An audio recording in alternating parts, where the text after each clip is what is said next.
Hello everyone, welcome back to my channel. Today we're going to play Teachers with Love and Passion again. We're still on Leonard's route where last time we went and did the bad route where Yandere ruined our relationship with him. So now we're going to try to do the romance route and the friendship route. Let's begin.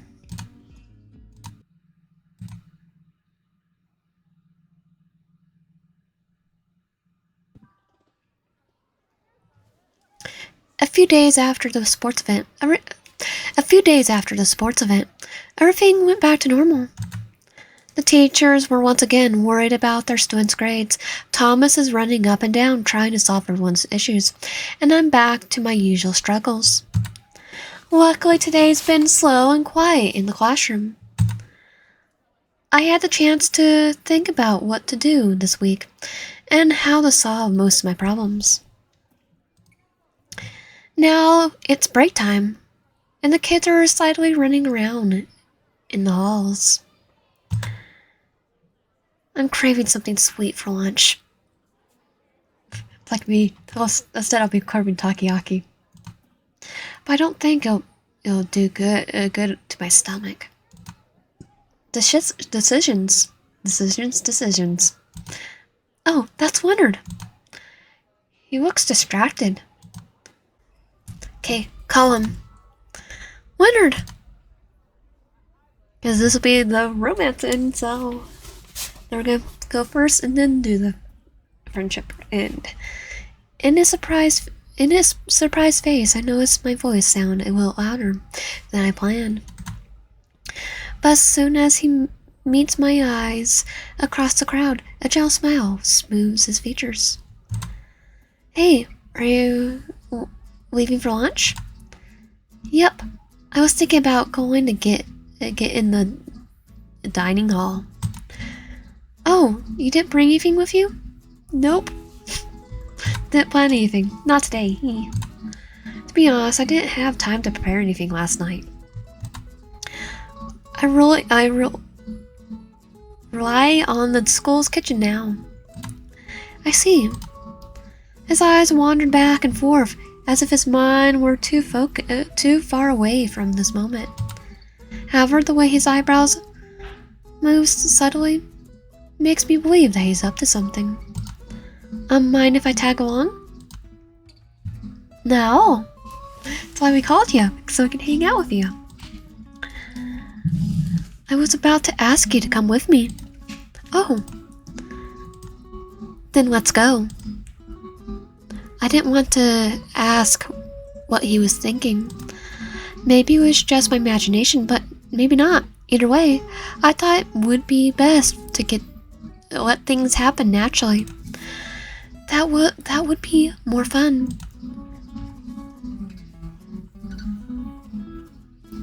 The hall is as exciting as always.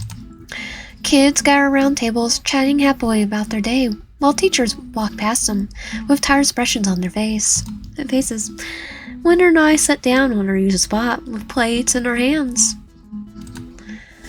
Because if for his route, instead of going to the gym, we go to the hall when you actually meet Leonard instead of Marcus. So that's why this is happening. I didn't get the sweets I wanted, but I got something good enough to fill the empty hole in my stomach. And we got company. Thinking about food, I take a peek at Leonard's plate, immediately regretting it. His food looks colorful and fresh, something I only had when I was still living with my parents. I feel embarrassed to see how healthy it looks in comparison to my sandwich. Can be worse. Trying to divert my attention to something else, I look up, find Leonard's red face looking at anything but me. I take a look around in an attempt to find what's making him so nervous. But as suspected, there's nothing aside from the kids busy with their meals. He's being awkward. Oh, he's blushing. Is anything wrong, Leonard? What? No, of course not. There's something behind that look. Not something bad that pushes me away with fear, but something curious that stirs me to dig in deeper. I can't help but stare at him in silence until drops of sweat start forming in his dimple. Wyan? Yes? Would you like some rice salad? Is this gonna give us healthy stuff? Sure. I don't know what I was expecting, but sure it wasn't. Leonard got me off guard. That's how Leonard got me off guard. Now I'm the one sitting here in silence, not knowing what I was feeling. It was something beyond happiness, and yet something close enough to love. Could you love him? I see his nervous expression, churning and disappointed, regretting all he had said, and I realized it was time for me to say something. Actually, I do. It looks tasty. Then please, have plenty of it. I have plenty of it. Thanks. Thank you. I didn't know you liked veggies. Oh, I love it. He eats healthy. I think cabbage and cucumber are my favorites. Easy to season, and it fits well in every meal. Oh, wait. So does it mean you know how to cook? Wouldn't say I know how to do it, but he doesn't know how to cook. It's like us, we eat junk food. Wait, does he know how to cook? It's been a while since I burned something in my kitchen. I think I'm improving. You're doing a lot better than improving. That's cool. So you make your meals? Yes, but only when I'm not running late. Which is a lot. All the time. That's amazing. What? No, it's just salad. But you did it. Now I'm curious to know what else you do. Are you serious? Of course. I hope someday I could try a dish made by you. I'd love to do something for you too. You could have dinner at my house. This is dropping itself. Yes, I'll have dinner at your house. What's wrong? Nothing. I mean, I can bring you lunch next time. I swear I heard him saying house. He's trying to catch himself so we don't know about his secret. Is something wrong with your house? What? No! It's just messy. I don't like others to see it. Leonard, you haven't seen messy yet. You haven't seen the anime collection yet either. Oh, I get it. I'm the same sometimes. Ah, yes. That's how... Then how about coming to my house? We can make a dinner together. And we can watch, Whoop on the Fern. And Detective Conan. We can make dinner together. And in here I have my stash of Disastrous Life of Psychic K. What? That sounds so sweet. I'd love to do it with you. Do what? Like, I'll go to my house. You need to get out your you need to get out of the gutter, Leonard. You're blushing. It was so natural to invite him to my house, I didn't realize how personal it sounded. But it makes me happy that he accepted it just as naturally as I did. We keep the small talk from one bite and another, and that's all. I think we turned this conversation into something we didn't know how to deal with yet. But doesn't worry me as it should. I think this means we just took the first step to know each other a little better now. Embarrassed, we turn our attention back to our food, trying not to choke on it until lunch is over.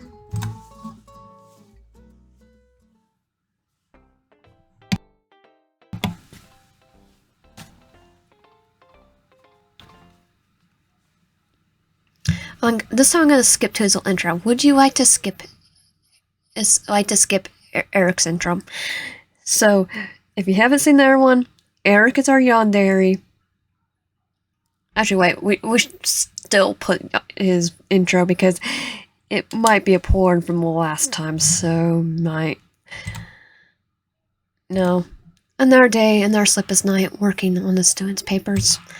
I'm yawning in the lounge, watching our teachers get ready for classes. In their faces, I see the same soulless stare I saw in the mirror when I got up this morning. The good thing about being a teacher is no matter how hard the week has been, we all feel the same. Every morning feels like a meeting at rehab before going into classes. It's like, what are these kids doing to us? It's a Gen Alpha again. All jokes aside, kids can't be that bad. So we hear a few light knocks on the door, calling our souls back into our bodies to greet whoever is here to see us. I guess technology makes it so teachers doing something bad, they get video camera. Video camera. Good morning, my dear teachers. Isn't it such a beautiful day?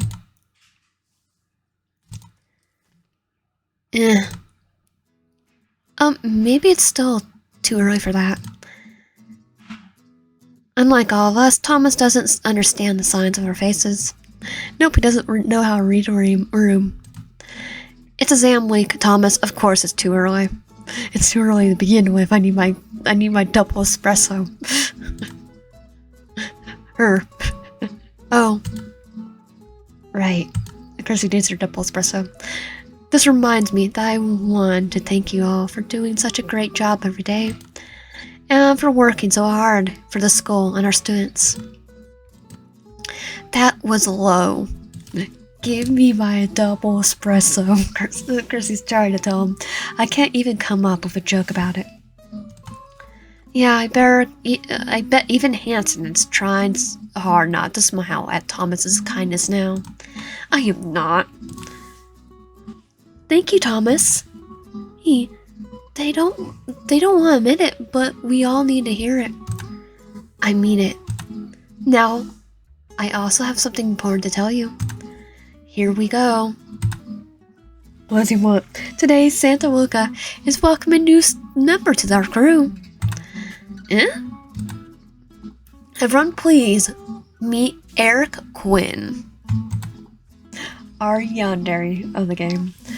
After a dramatic introduction, Thomas takes a step to the side, revealing a face we have never seen before. A boy young enough to be mistaken by a student stands with a jovial smile, waving silently at us. And he's only 5 years younger than us. So he's like, we're for a dating game. He is 25, so he's not that young. He's not that younger than us. We look at him, speechless, still shocked by the unexpected announcement. Good morning. It is a pleasure to meet you all. Like an angel that has never experienced pain, he sounds sweet and pure. Until I see his true nature. After a moment, I feel bad to see such a young soul crossing the doors of trauma and low salaries, just like we did a few weeks ago. Oh, was that how everyone felt on my first day? I'm turning into a veteran already. Oh, wait, it means we're not a veteran. We haven't even worked a year yet. Lion, it's my time to tease someone. Eric is my new assistant. Yes. After all the trouble I caused everyone, I decide to hire someone to assist me. Finally. Thomas's words took longer to reach our ears. It makes sense of something we did not expect to hear. Everything I was thinking 1 second ago vanished from my mind, taking away the veteran burden from my shoulders. Freedom! Slowly, a smile grows on my lips. I'm glad Thomas will finally work less than he usually does. However, it also means that this boy has no idea what he's stepping into. Be careful not to let Thomas overwork you, Eric. This again? It's like, yes, it's in their contract that they have to tease you, Thomas. You always talk about me like I'm a monster. It's in their contract. You put in their contract. That's not it. But you always get yourself in trouble and force us to save you.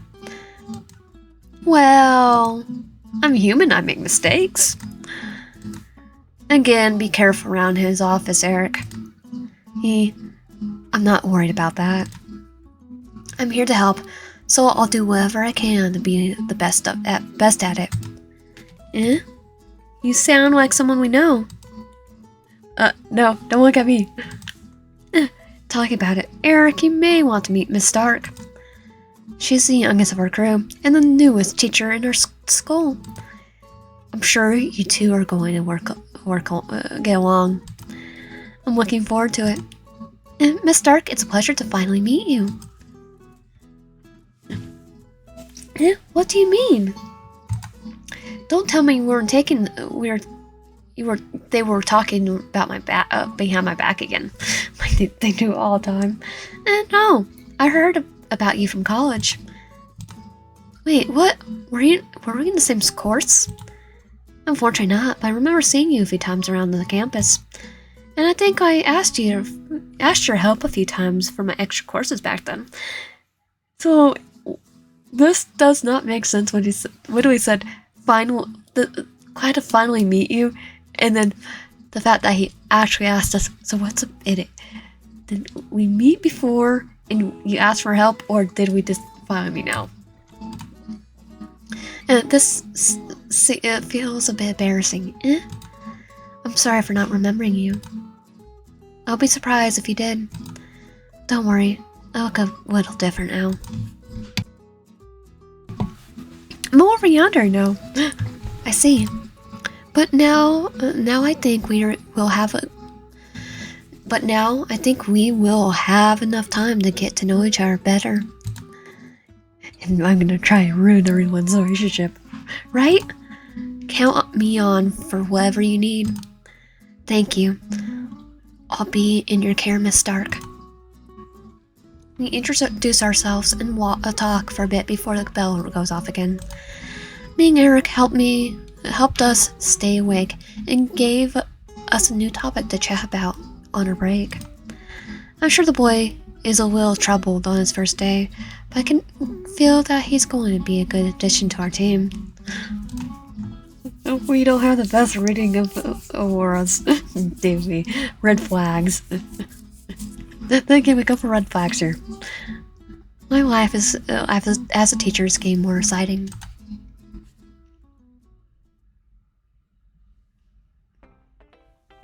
I still love the animation here.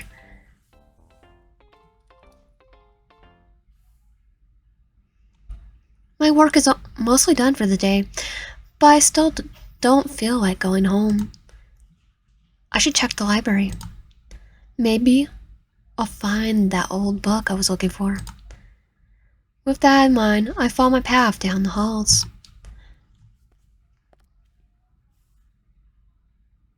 This is the first time I visited this place since I started working.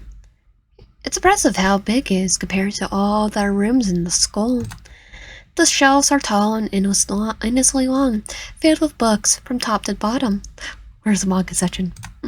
The room is quiet, like a sanctuary of knowledge. That is a library in a nutshell. Thomas worked hard to get all these copies. Then again, it's a sanctuary of fiction and fandoms. You must be a book lover. I think There's someone here. Hearing noises behind the shelf in the corner, I decide to check it. Prying from the gap between books, I find a tall silhouette standing next to a shelf. Looking closer, I notice a man reading a book with an expression that tells me how much he hates it. It's impressive how even a normal task like reading seems to annoy this old man. Like he does not like reading, huh?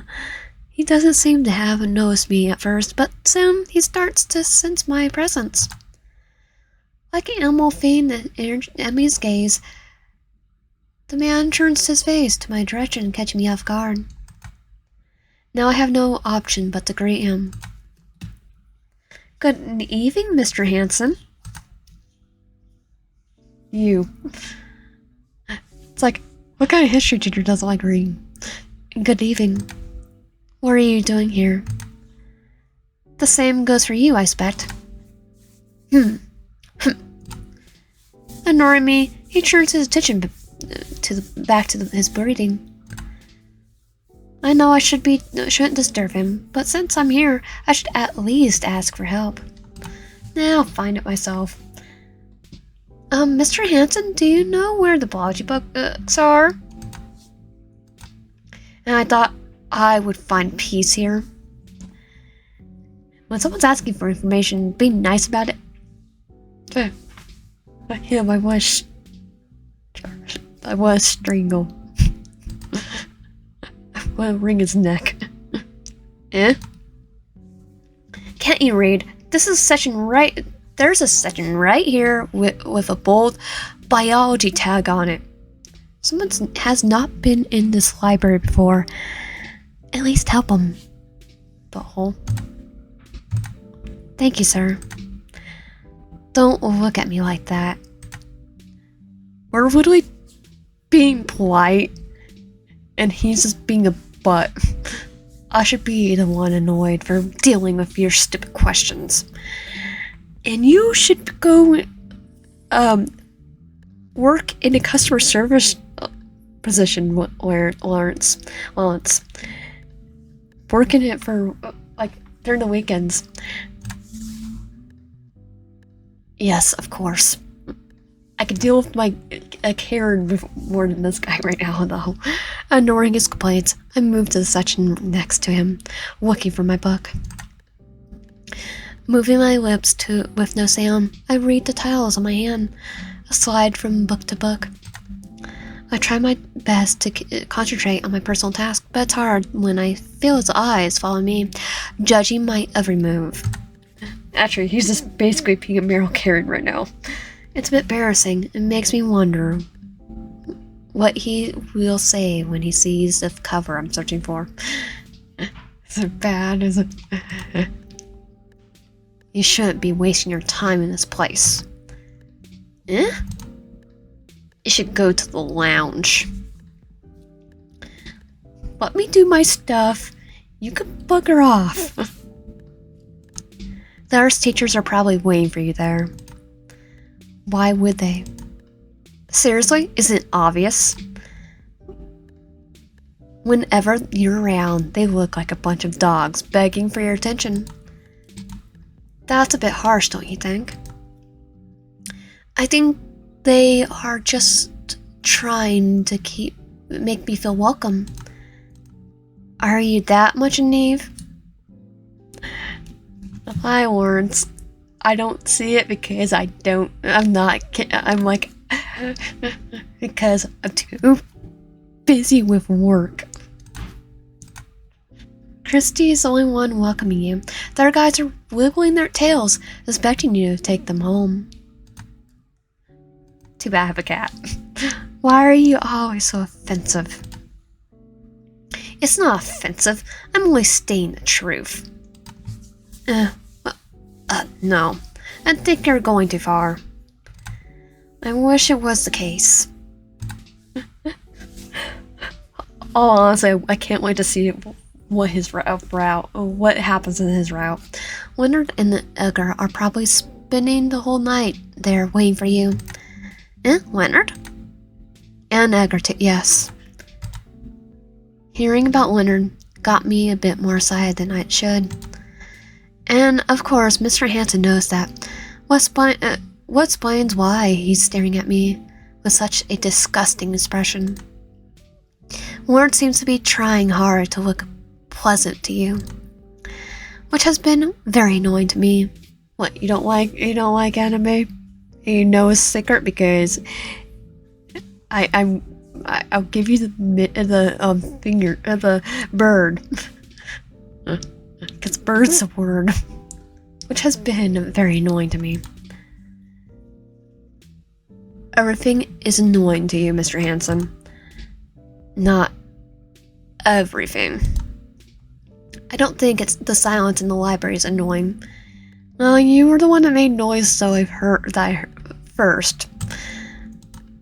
I get it. You want me to shut up. Which, by the way, we were shutting up. We were quiet, and he just interrupted again by staring at us. Now, I also don't think you're annoying. Jeez. You're too soon there, aren't you? I know he's just teasing me, so I don't mind his rudeness. To be honest, I'm way more interested in what he said about Leonard. If I go to the lounge, would he be there waiting for me? And what would I do if he was there? Would I sit by his side and talk about our day? Would we keep it professional? Or would he show me his embarrassed face like when we were alone? I don't know why, but the thought alone is enough to make me smile. Leonard is quite young and inexperienced. So are we, so his bored expression seems to be mocking my thoughts. An effective way to bring the brightest red color to my face. A real man would be more suited for you. He's just trying to hint that he wants to dance. Unless you enjoy love games. He's definitely too soon there. Trying to play dumb, I avert my attention to the books on the shelf as I talk to him. Are you suggesting something, Mr. Hanson? I'm simply giving you advice since you were smiling like a fool when I mentioned his name. Okay, I'm gonna go ask Ray out instead. Or Thomas. That's not it. I'm not thinking about love. And Thomas isn't a love interest. Lawrence is, but then what? Was that forced smile on my face happy because I have friends here? I could say that, but it doesn't make sense. When I think that, I didn't react the same way when I heard Edgar's name. I know it's not love, but I don't understand why hearing about him gave me such high expectations for a second. Why am I feeling? A crush. Just be careful, Miss Stark. Everyone in the school has a past you may not be able to understand. Well, I understand his perfectly fine. He didn't force me to answer his questions. Instead, he gave me enough room to think deeper about it. It felt comforting, and for the first time, I saw Mr. Hanson being nice to me. And found out who's in there. Let me help you find your book. Really? Don't make me repeat myself. Yes, sir. I don't know if he was serious about all of it or not, but either way, it was fun to talk to him without being yelled at. He kind of was yelling. And definitely rude. He didn't say anything else after that, and I didn't ask more.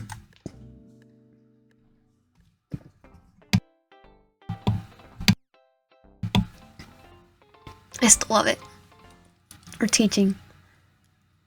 The afternoon class is over. The kids have left the room, but I'm still here reflecting on the day's events. My students are showing interest in the subject, and I think I found the right way to deal with minor problems now. I also have improved a lot in controlling my feelings and learning to respect my pace.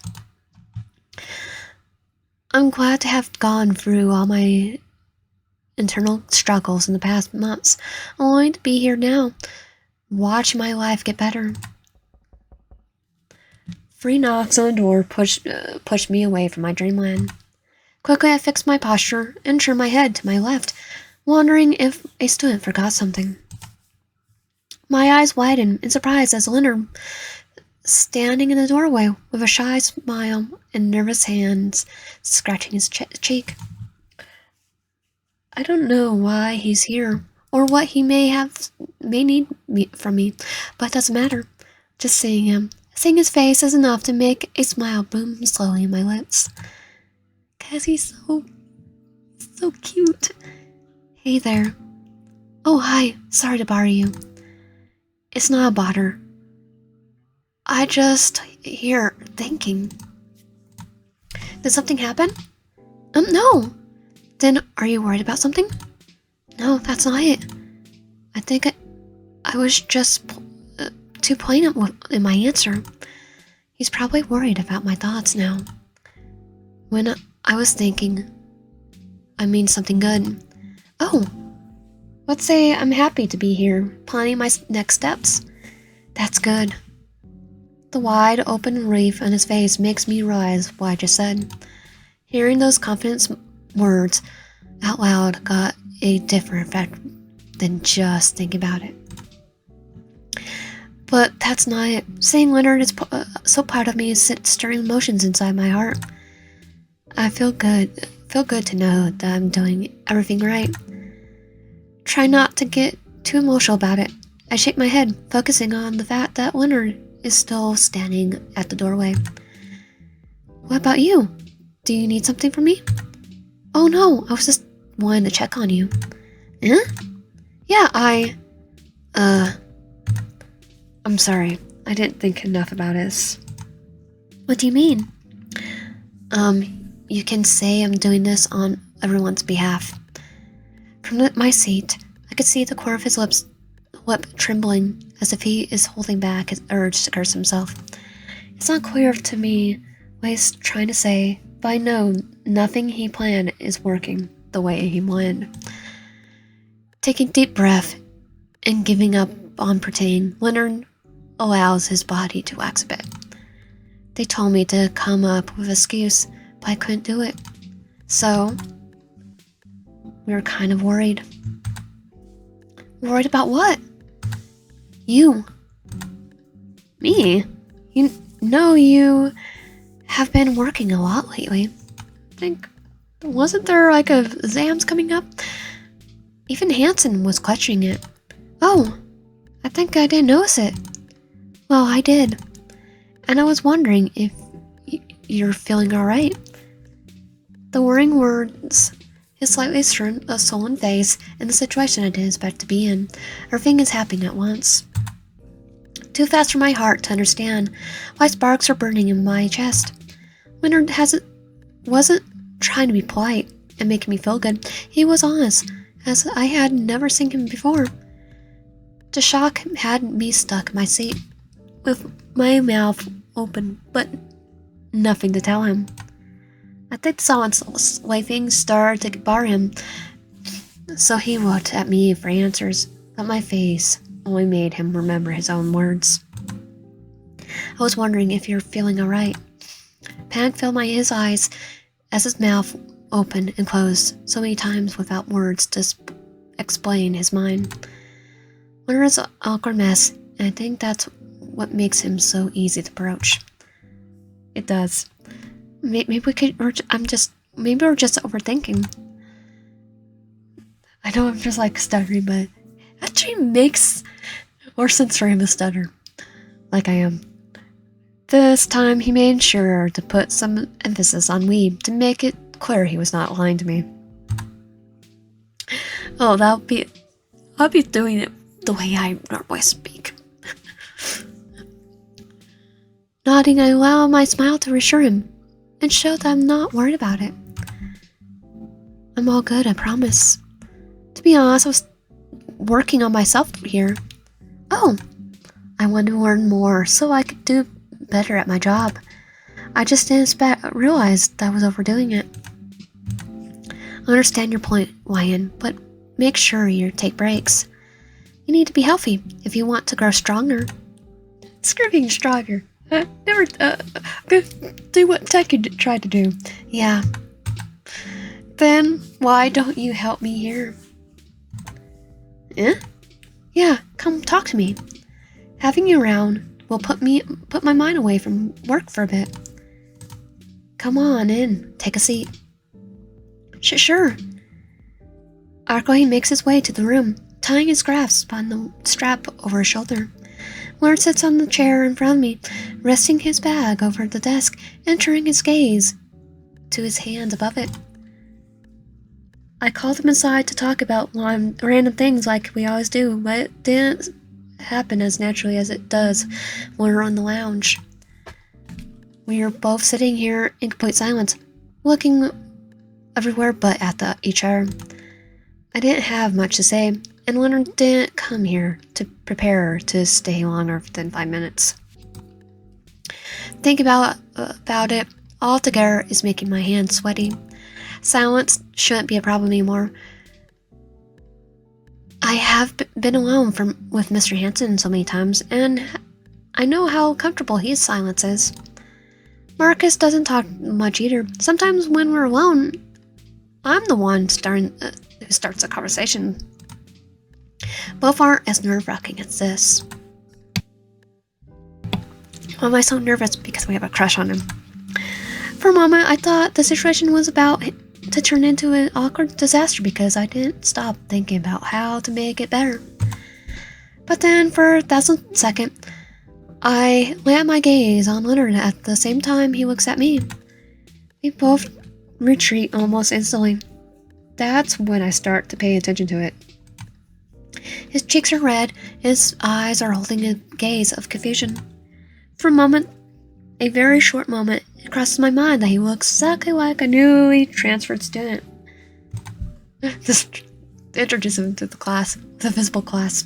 Awkward, worried, wishing not to cause a bad impression. And for some reason, it also reminds me of the day when he suggested watching me work in class. The burning feeling in my stomach rose to my face. I tried to hold my breath in an attempt to keep a serious face, but it only makes it worse. Lord seems to understand the situation and think about the same thing I'm thinking. He looks away, but it's not enough to hide the vivid color shining on his skin. I used to sit here in the same spot before, as a kid. What? Yeah, I mean when I was a child, you know. I used to sit here in front of my teachers. Oh. Same school? He talked about it so randomly that it took me a moment to understand it. Obviously, he was trying to change topics and break us free from the awkward tension in the room. Surprisingly, the clumsy attempt works. Now I'm here smiling as I imagine little Leonard paying attention to his teacher's teachings. It's funny how it doesn't surprise me. It kind of suits you. You look like you were a good student. No. Yeah, kinda. Actually, no. I always tried my best. Tried to be the best. But I always end up with the average. The average on most things. Except for art. Leonard looks around, scanning every seat in the room. A nostalgic, cold smile rests on his lips, making me wonder what kind of memory he's seeing. School wasn't that easy for me. I felt like I was different from the other kids. I couldn't fit in anywhere, so my only choice was to sit at the spot and try to get to the teacher's attention, not to me. This statement leaves no doubt about how aggressive he might have been as a child. I mean, they would probably put the bad kids up front with them, though. Sometimes I understand too well. To show him sympathy, I decided to talk a bit too. I also didn't fit in well with other students. Really?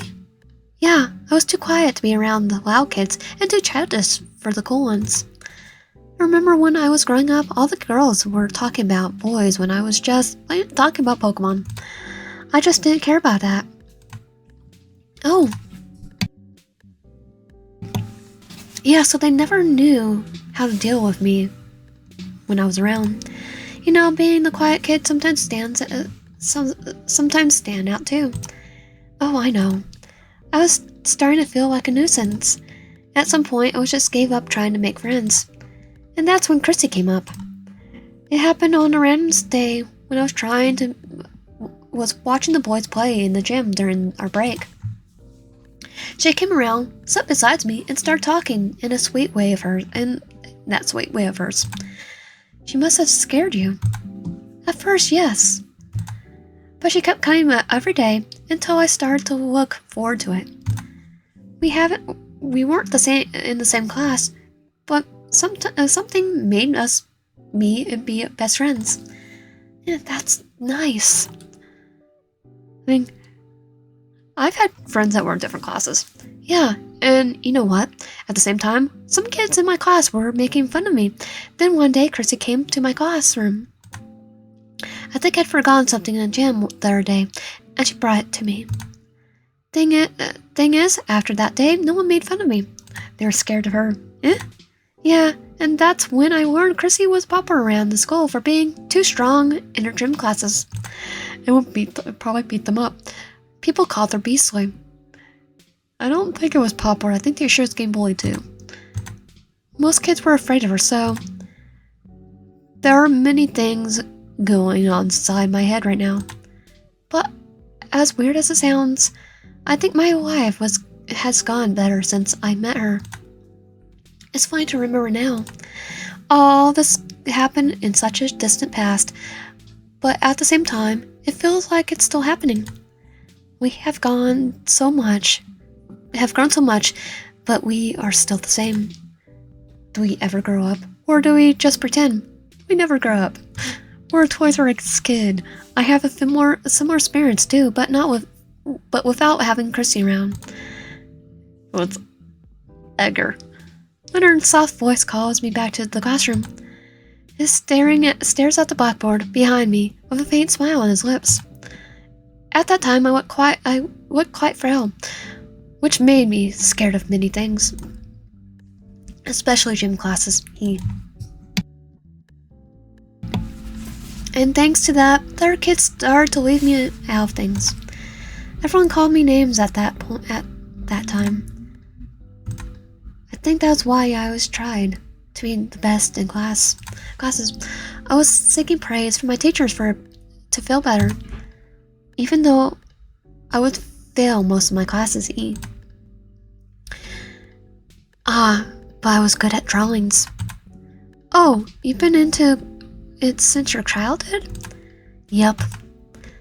Is that why you decided to be a teacher too? No. I wanted to be a teacher so I could give the students the support no one gave me.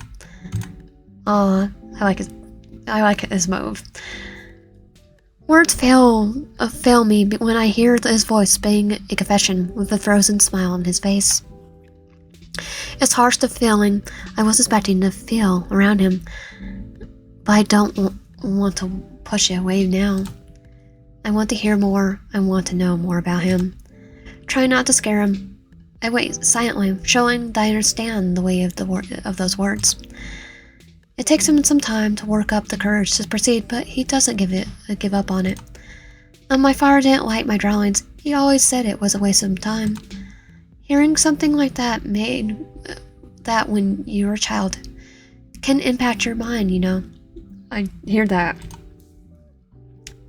Without being a child, it does, still. Of course.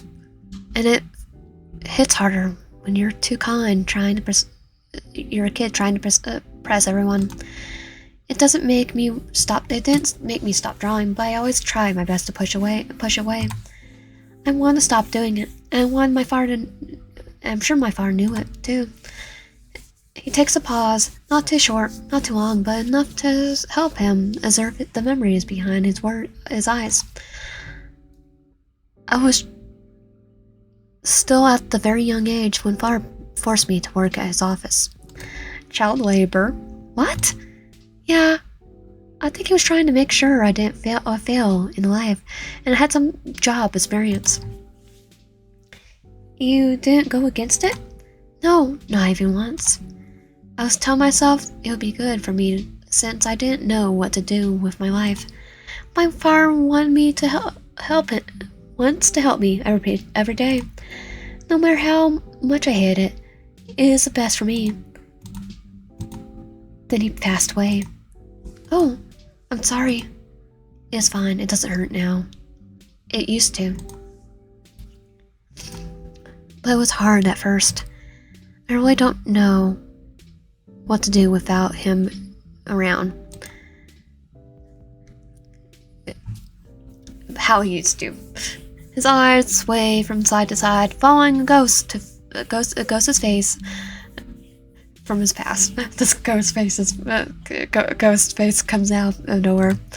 He takes long breaks between each word, as if trying to slow back something that instinctively coming up from his throat. Seeing Leonard showing me faces I have never seen makes me see the small kid living inside his heart. Maria's death was not what I had pictured. He was my only parent. He raised me and did everything to keep me safe. I should be in okay, I'm not gonna. I only felt stuck between guilt and freedom. Was I a monster for being relieved about it? Like I said last time, it is a tricky question, but after reading it, it depends on sometimes accepting that and accepting that some of the stuff your parents try to do were actually wrong for you and your happiness, or just wrong in general, isn't. Think about being relieved is not bad. His question is not meant to be answered by me. It's something he probably needs to hear himself saying. Yet, my head shakes on its own, saying no kill in his lonely heart. It just pulls out Jeanette McCurry's book and gives it to him. For a long time, his ghosts haunted me, you know. Then you got Sam and Nina come over and saw him burn him, his body. That's what forced me to keep working in his office for a few years more. But then one day I found my old sketchbook. The last words came out with a breath of relief and proud smile. The pages were covered with mixed feelings and memories I tried to forget. I was sitting all alone in my living room, crying like a baby because I was missing my fire. I was missing the life I gave away. His eyes were glistening with tears as his voice gets louder. I wasn't there to see what he saw. Yet I feel the fragments of pain left in his words. It's something loaded with untouched memories. Going through that sketchbook helped me purge the guilt and the pain. It was the hardest thing to do, but was necessary. After that, I decided to do what I always wanted to do and be the best for myself and become an art teacher. And that's why I became a teacher. Smiling ashamed of all the feelings he had shared a minute ago, Leonard finished his story, almost burying his face in the desk. He really didn't have to go through all that to tell me the reasons for being here. And I think he just realized it now. He could have kept it all to himself, and he's like, but we need to know your backstory. He got carried away, and now he's regretting it like he always does. But honestly, I think hearing his whole story was what I needed to understand him better. I'm sorry, I ended up talking a lot more than I should. Oh no, don't apologize. I had no idea you had gone through so much. It's just a lot. But I'm also happy you're sharing it with me. Eh? Yeah, it makes me see Not just a teacher, but you.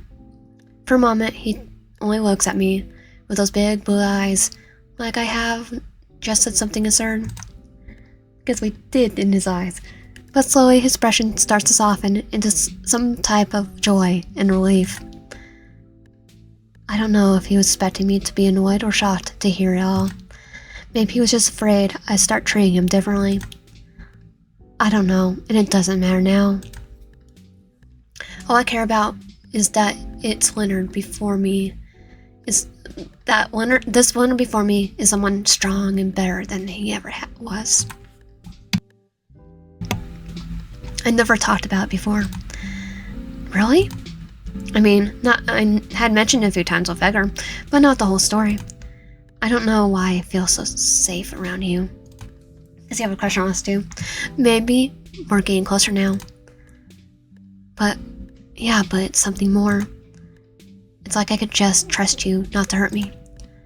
You're special to me. Like, first, have a second of tension. His tongue let slip feelings he can't deny. It shouldn't be a big deal. We're friends, but are supposed to be special to each other. And yet, the single word made my heart burst out with joy, like an erupting volcano.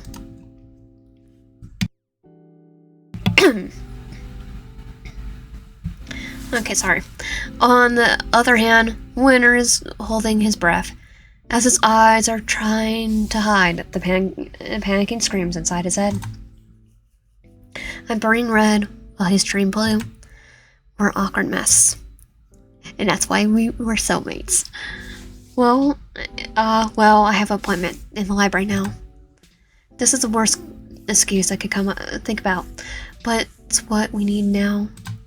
We have already talked so much, maybe it would be good to take some time to cool our feelings. Okay, I have to go too.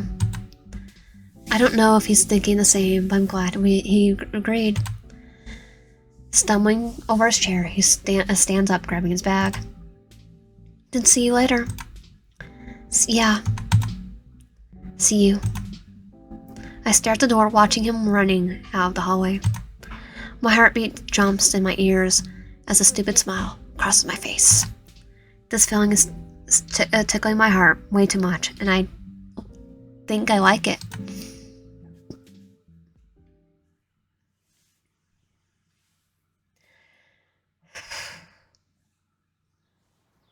Saturday afternoon. The sun is setting behind the buildings. The streets are nothing like the weekends, and the roads have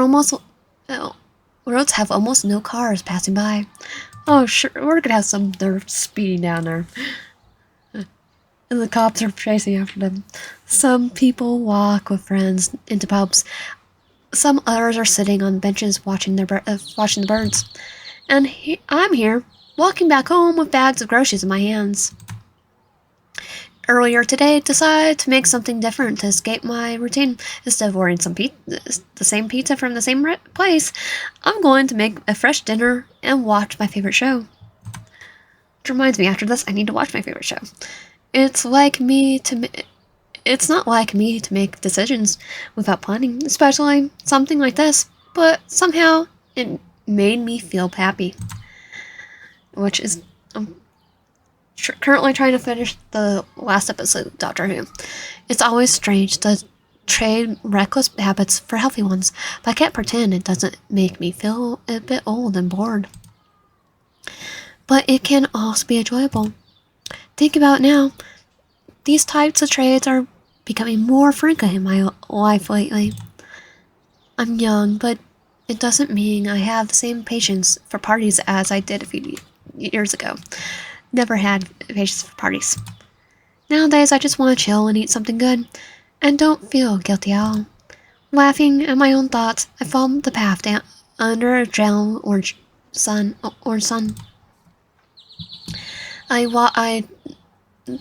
Taking my time to appreciate the slow walk as I look at the shops around.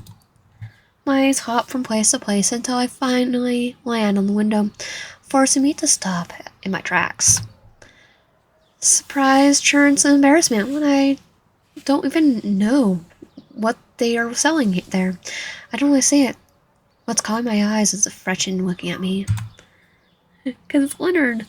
I think he's just a few steps away from me, but he's also stuck in the place like I am. I turn my head, our eyes finally meet. Leonard. Thinking this is the first time I seeing him outside the school environment. There's nothing different about us, but somehow it's not the same. Hey! The words tumble from his lips without changing the expression on his face, like his brain told him to act, but he still doesn't know how. Is he thinking the same as I am? Is he feeling the same? Maybe he's thinking too much, but I can't help wonder how we're alone here. What can happen when no one's looking? I didn't expect to see you today. Yeah, same. For an instant, I see the gaze look in his eyes, turn to flight. Hearing my voice must have snapped him out of his trance. Now he knows I'm here, and he's clearly panicking. So, how are you? As close as we are, he's still horrible in handling these small talks, and I don't understand why he's putting himself in these situations. Anyone who looks at him can see his face that he's still cursing himself inside. He could just say hi and go back to his way. He didn't have to say anything at all. He's under no obligation to speak to me. But he's still here, struggling to get my attention and make his unexpected encounter last longer. Because he has a crush. Looking at him tells me something to make me smile. I'm good. What are you doing here? Oh, nothing much. I just thought it would be good to take a stroll after spending the whole day in my bed. That's good. Just needs exercise. Yeah, I just wish I had dressed better.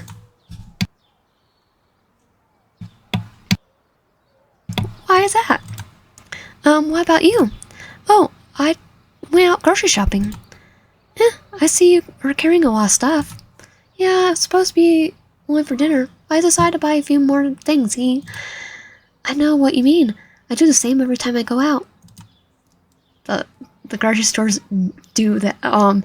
Make their stuff like that. So you do that. The way they make the grocery stores is so you have to walk around. I don't know what's happened, but talking about such a tender topic was enough to make me smile. Having small daily lives puts us on the same ground. I think it helps Leonard to feel confident to talk to me. Somehow it makes me feel closer to him. Mind if I help you carry it? The question makes me automatically look at my hands. There's at least 3 bags on each side. However, they're not as heavy as they look. I wonder if he's suggested it out of simple kindness, but when I look back in his face, I realize it wasn't just that. His cheeks are red, his eyes are almost watery with embarrassment. I think he ended up thinking out loud, and now he realizes he has no turning back. He has no way to turn back. And I don't mean you can't do it on your own. I just want to walk you home. Wait, no, that's not. He tries to explain himself, making excuses to lessen his own embarrassment. However, that only makes things more difficult for him. Within seconds, the shy and awkward Leonard is back again, but this time it's a little more panicked. Thinking about refusing to help him, to calm him down, I open my mouth, but no words come out. Before that, a thought bold enough to make me blush crossed my mind. If I accept his offer, it means he's going to follow me home. Which means he will know where I live and I can invite him in. I understand if you don't want me to do it. He's starting to talk again, taking me back from my imagination.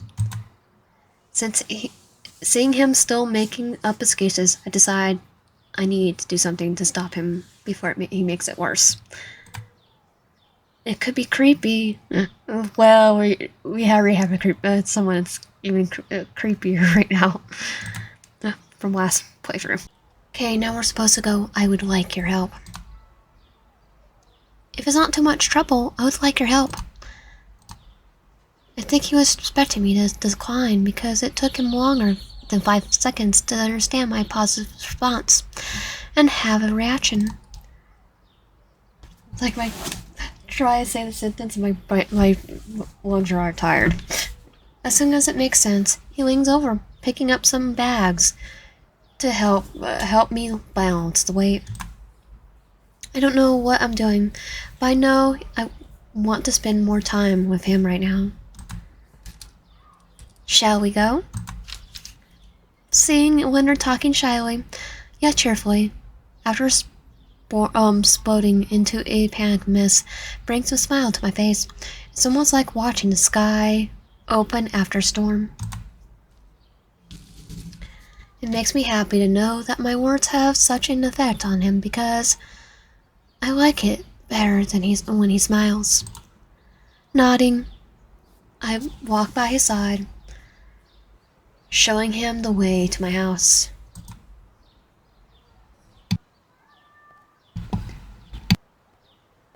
It's like, kind of looks like your place. After way home, we talk a little about the born days inside and what plans we still have for the weekend. Sometimes we laugh, sometimes we just walk quietly, embarrassed by each other's presence. We take our time, keeping play slow and steady, and I really wish my heart was the same.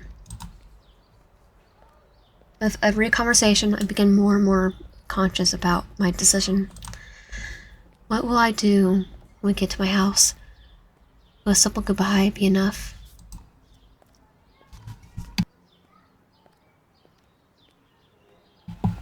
And what if I invite him in? I'm ready to face whatever happens after it. Am I thinking now? What am I thinking now?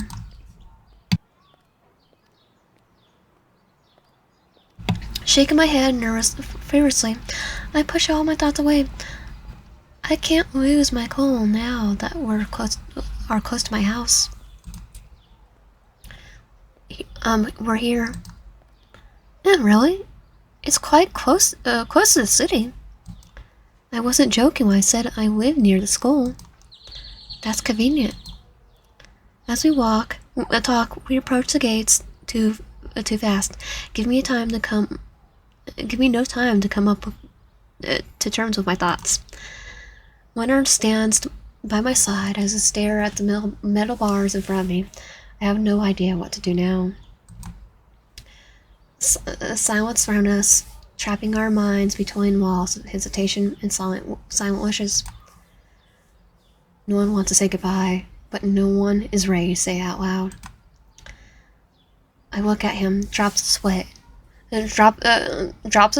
sweat pop into his forehead while his eyes scan the place, looking for something to say. Or a getaway plan. I have an excuse. I need it before it gets more awkward. Doing the same as Leonard, I look around until my gaze lands on my hands. Find the groceries staring back at me. Like a light in the dark tunnel, and memory shines behind my eyes, make me gasp out loudly. Something wrong? No, nothing wrong. Nothing's wrong. I was just wondering if you'd like to come in. Eh? Yeah, I mean, since you're here. And maybe help me with dinner, like you said the other day. I didn't plan on saying it. Just as I didn't plan on feeling the same heartburn of pearly chilled feelings train my thoughts. Leonard stares at me with puzzled eyes, but he doesn't say anything, not even to ask me to say it again. Regret sets in the claws of my heart. With no intent of letting go, I bit my tongue and stared back at him, unable to blink or react at all. I could pretend I said something absurd and just brush it off like one always does. I'm sure he would understand my feelings, but I just can't. Because deep down, I want to hear his answer. Even more deep down, I wanted him to say yes. So the color in his pale face starts to get warmer. Are you serious? Yes. I have been thinking about it since you said that. It's like I'm taking up on your offer. Get in the house. Inviting your friends to your house shouldn't be something special, but for both of us, we had different meaning. It had a different meaning. Because we both have a crush on each other. I've learned Leonard likes to keep his distance and respect everyone's personal space. I know that's because I am the same. It's like we're soulmates. But seeing him showing me such a heartful smile, to have me by his side means our doors are wide open. My heart pounds, forcing the claws of Elise to grip around it. This is my chance to make a proper invitation. So would you like to come in? Yes, I would love to. I don't know how many layers of protection Leonard has put on himself to take so long to understand his own feelings, but it sure doesn't look like too few. That's why every time he takes too long to understand what I'm saying, I wait, and that's why it always makes me happy when he smiles like this. With glowing eyes and blushing cheeks, Leonard nods silently, like a puppy after its owner. Laughing, I grab the keys and open the door with a light, heartfelt, joyful.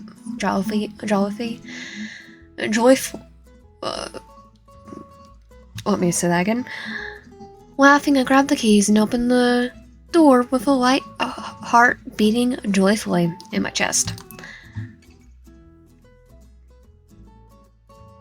After breaking through the barrier of awkwardness and shyness, we finally walk into the house. Having gone through embarrassing situations together certainly brought us closer and lessened the nervousness haunting our thoughts. Showing him the entrance, I hear Leonard through the living room until we reach the kitchen next door. I don't know why, but your house is exactly what I expected from you. It's comfy, pretty, and safe. Really? Yes, just like you. Comfortable as we are with each other, it's still embarrassing to see him, his smile dying on his lips as his eyes glow in such a red light. He's blushing, just like me. However, this time, he's not hiding or stopping himself from saying what he's thinking. And I see how hard he's trying not to do it by the way he shakes his hands. But there's another thing I noticed. For the first time, Leonard's looking at me while still blushing. It's embarrassing, but it feels so nice. This time, I'm the one forced to turn away and run from the feelings overfilling my chest. Let's put the bags on the table. Of course. I don't want the same saying from before to repeat itself and ruin everything for us. Quickly and unceremoniously, the two of us enter the kitchen, taking different positions. Leonard sorts the ingredients for tonight on the table while I place the rest on the cabinet. Were you planning to do pasta? Hearing his confused voice, I quickly look back. No, I was planning on making mac and cheese. Behind the counter, or no, I was planning on making something completely different than pasta. Takoyaki. Behind the counter in the center, he stares at the back of a packet with a curious expression on his face. Yep, it's been a while since I did some. can't remember the last time I ate it. Oh, okay, so you got pasta, tomatoes. What about meat? Eh? What? Don't tell me you plan to eat pasta without meatballs. Oh, I have chicken.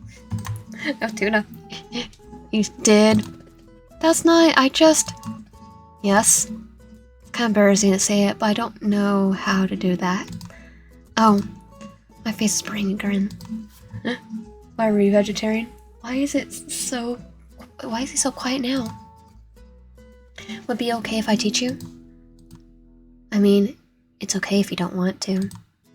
Pasta's fine by being just pasta, but that would be cool. I want that. The meat is in the fridge. Okay.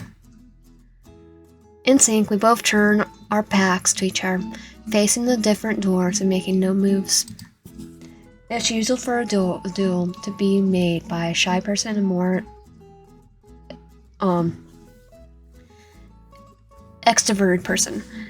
That's what keeps the balance. But two introverts together, it means soulmates. Keeping this line of thought, when a duo with two equal personalities is born, does it mean we're occurring in stability? No, it means we should work far better. That's the only explanation I have for the awkwardness that keeps happening with us. Can I make it worse? Can we make it worse? Yes. Bad route. Think about it. I hear Leonard open the fridge and I decide to go back to work. If I don't do something about my feelings now, I don't think I'll be able to make the dinner happen the way we plan.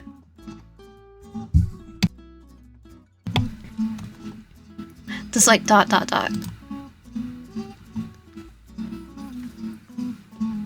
After quite a few minutes, we're finally done. With everything set on the table, Leonard checks the ingredients one last time to make sure we haven't forgotten anything. Pasta, tomatoes, meat, milk, eggs, onion, parsley, salt, pepper, and Alfredo sauce? Is something missing now? Breadcrumbs. Why do we need that? To make meatballs. We could just use crackers for that. Bread has good absorption. It helps the meat stick together and keep moist. Oh. What? You look like this information just changed your life. It did. I never thought about it before. She never made meatloaf, I guess. That's how my mom does it. I really wouldn't mess it up if I tried doing it myself. I'm glad to be here. I'm glad too. I wanted to say, but instead, only a silence. The sincere smile across my lips. Turning back, I help him with the crumbs before moving on to the next stage. With that part falling out of the way, Leonard and I split into two positions. I'm taking care of the pasta while he has the meatballs ready. It was a mutual decision, and the best one we've done thus far. But even if we're on different tasks, we did not stop talking to each other. Quite the opposite. When Leonard mixed the ingredients on the table, he told me old stories, things about the teachers, and all the times Edgar got him into trouble. There were times he would laugh, times he would sulk, and even times he would scream. All this without forgetting to teach me how to make meatballs. The kitchen was loud with my questions, his instructions, and our silly conversations something that hasn't happened in a long time. For a moment, I was comfortable with his presence. It felt like he had been living with me for months. It's like he's our roommate now. It was strange but comfortable feeling. Take a look at the pot in my right. The noodles are almost finished cooking. I turn back, find him taking pieces of mixture in his hand and making small round shapes in his hand. Now we're going to fry it a bit, enough to seal the meat, and then we could cook it as in the tomato sauce. Really? I thought we should only add the sauce to the pasta. You could do that. It gives it flavor, but it won't be juicy like the meat. Like meat is supposed to be. It gives it flavor. Okay. Oh, I'm taking notes.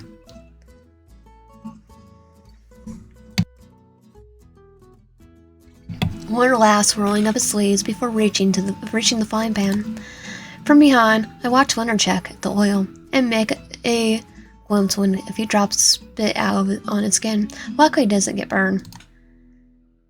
1, 2, 4. One by one. 1, 2, 3, 4. One by one, the meatballs are placed in the hot oil. Soon the frying pan fills a room, bringing out the sweet aroma around us. He just looks good, so good cooking. He's our house husband. I really hope I don't mess it up now. Leonard whispers as he churns meat with a fork. I pretend not to hear it, but I can't hide the smile on my face. He's still thinking about it, thinking about me. It's kind of funny because all this time I was thinking about him. Curiosity, I lean over to watch him work from his shoulder. Aw, look! Oh, it looks so good. The smell is making me hungry. That's good to hear. How is it on your side? I think it's done. I'm going to drain the water now. Alright. Then I'll add the sauce and let it cook for a moment. Okay. Gnawing to each other, we turn our backs one last time. It's time to finish up.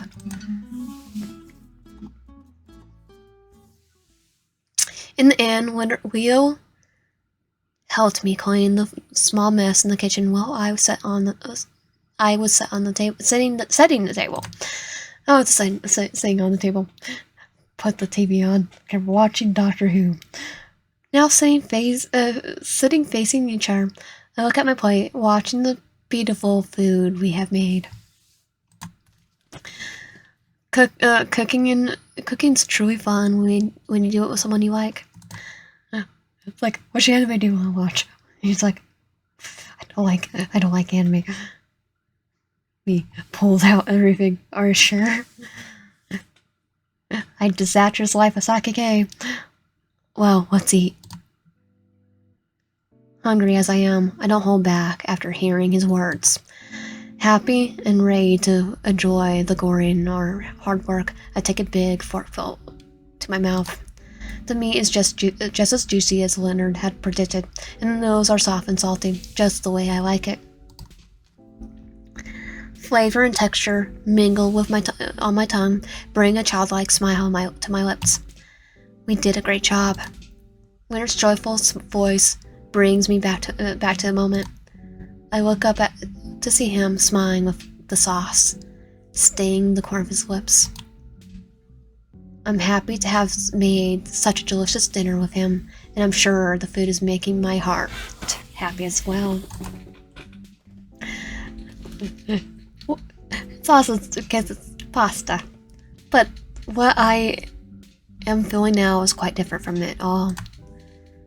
What is this feeling? It's beyond happiness. I'm glad I didn't mess up with my work. I felt terrible after trying to press you so hard. What'd you say? Anyway, I didn't know we could make such a fancy dinner so fast. Right. I guess it was easier because we're together. Yeah.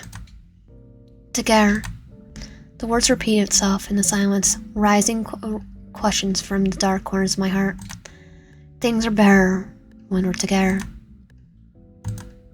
I really enjoy it. It's because of the power of friendship. So all we know is the silence making the presence louder, and we finally see the situation we're in. Like our husband and wife? My hand loses its strength, hitting the fork and the plate. Our eyes do not stray. The sound of the cars outside is quieter than the beating of my own heart. I wish we... He stops, fears holding his hand. I could see. He looks at me, confused, happy, and scared, and I just wait until he's ready to say whatever he wants to. I wish we could do things like this again. Me too. Let's do it again.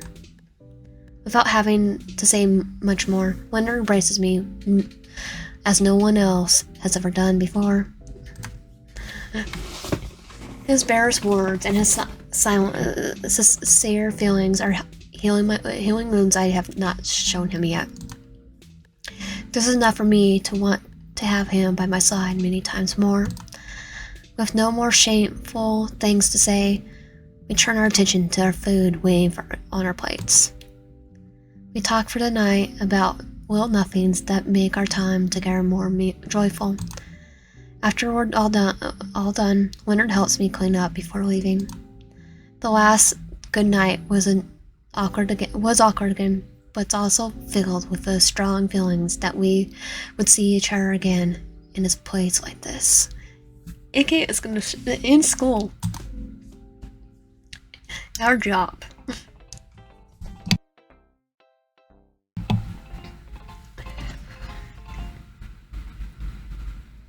Another day, another lazy morning in the teacher's lounge. I'm all alone, yawning and trying my best not to nod off in my seat. Thank goodness you're still here. Yeah? Did something happen? Kinda. Are you feeling free right now? Yep. Then, would you like helping me? I don't mind. Don't want to disturb you, but everyone else is too busy. Oh, you're not disturbing at all. I wasn't doing anything anyway. Oh, great. I need to get a few boxes from the basement. Can you come with me? Sure, let's go.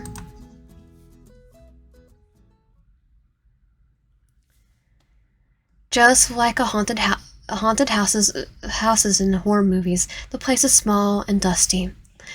It's not like a horror movie. I don't see Ghostface ready to pop up. Oh wait, no, I do. No.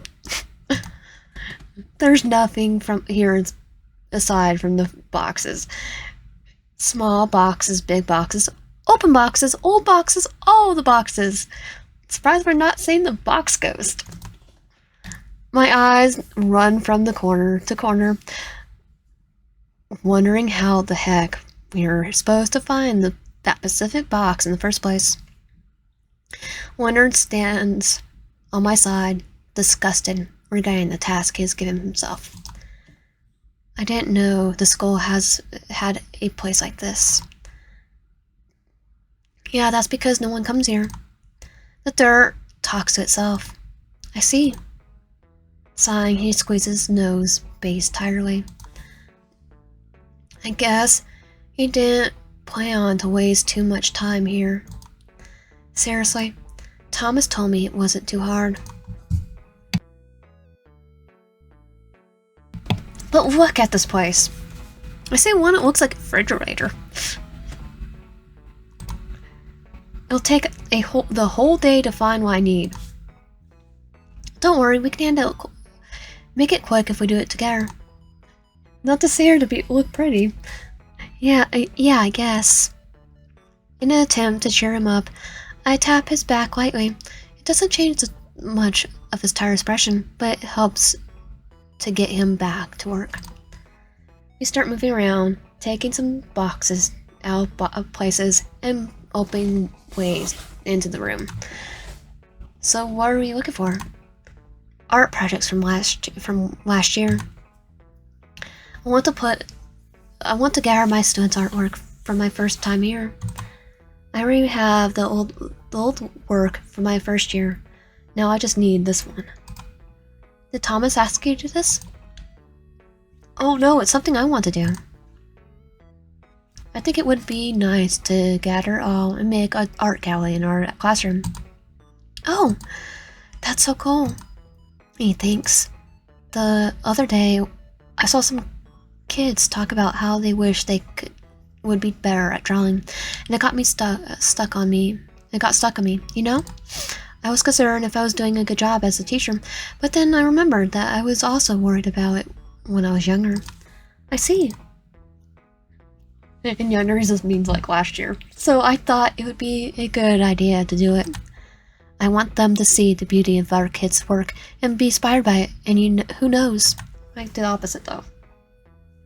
Maybe they'll find something they love in it.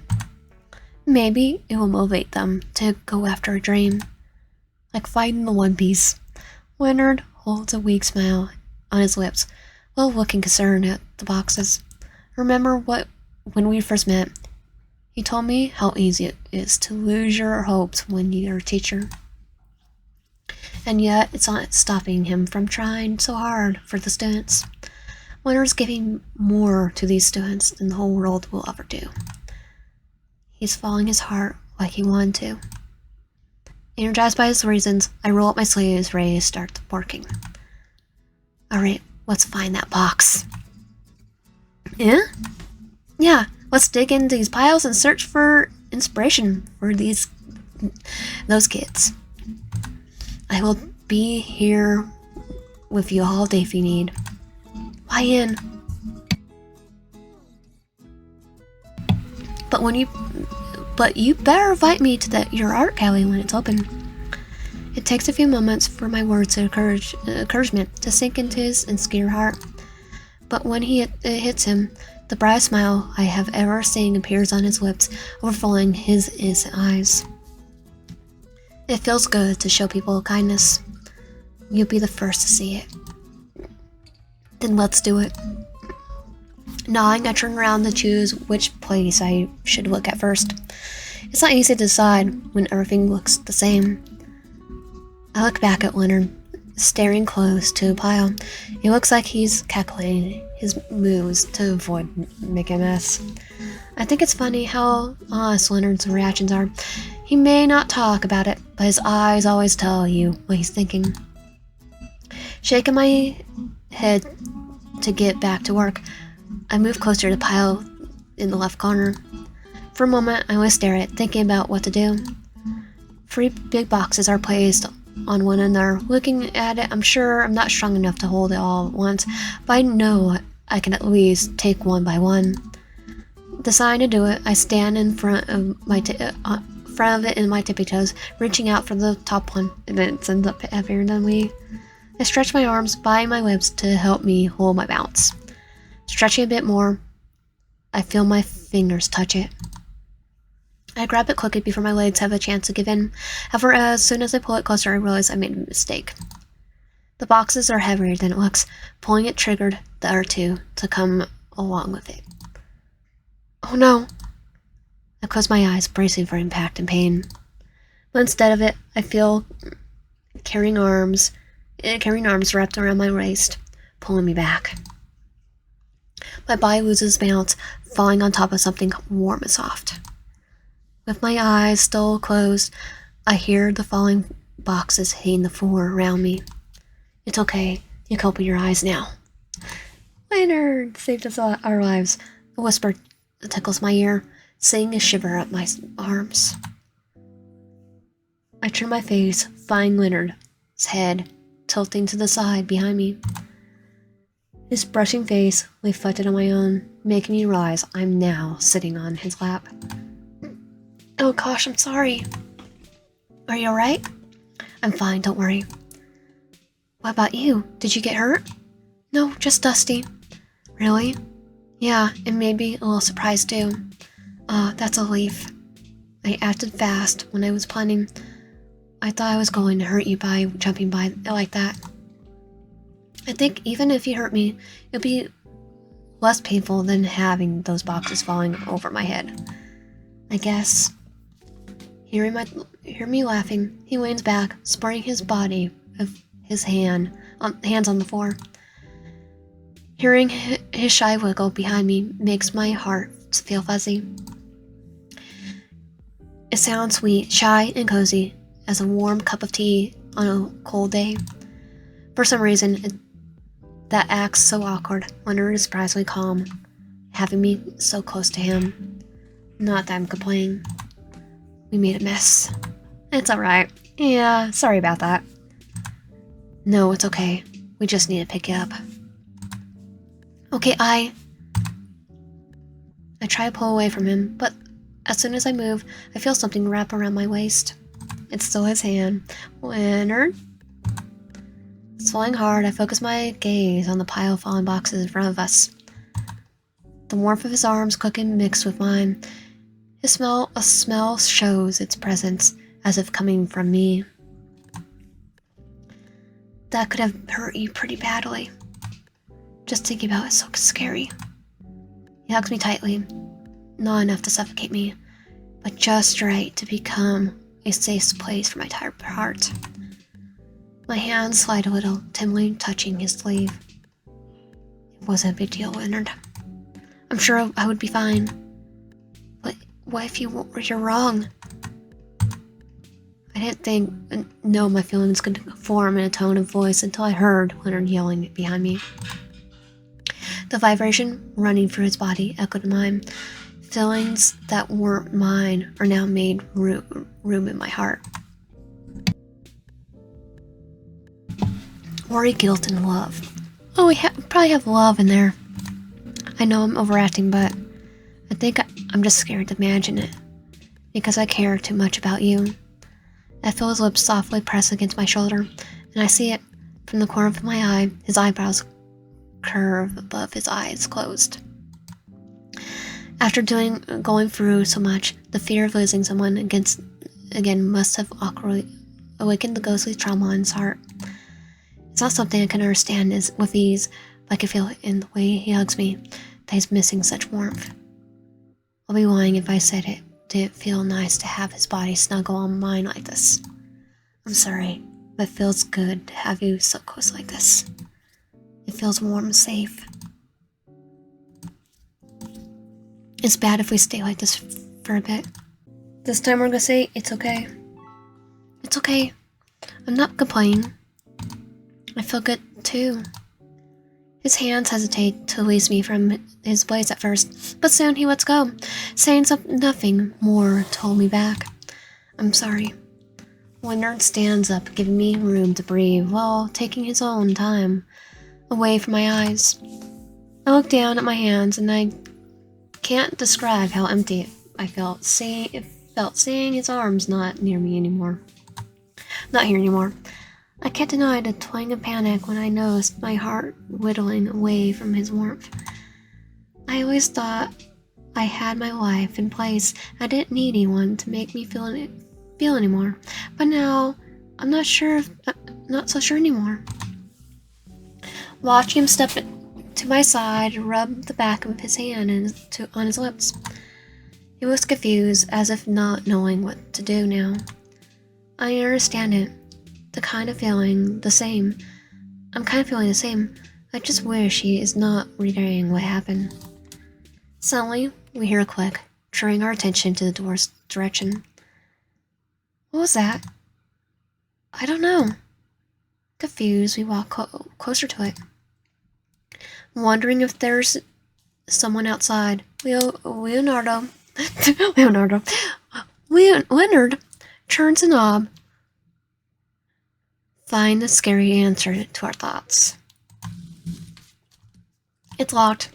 What? We're stuck. For a long moment, only silence fills the room, helping us make sense of the situation. But soon enough, the lovely atmosphere from a second ago is placed with our worst fears. Hit by the wave of despair, we both jump at the door, knocking and punching it as hard as we can. Thomas, help! Agger! Leonard's cries echo the room as I try to push the door uselessly. It's clearly not working. We know this room is old and it hasn't been through maintenance in quite a while, but that doesn't mean it's easy to break. We are only wasting our energy trying to do it.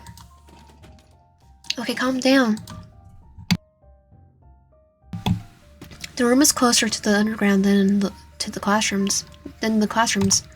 Yelling won't help us. Right. We just need to wait a bit. Thomas will come back to know when he notices we've had vanished. Right, of course. Let's be rational, yes. Or when he needs to get something.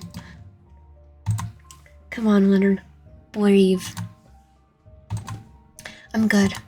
Alright, let's find that box for now, okay? Can you really do that right now? That's why we're here.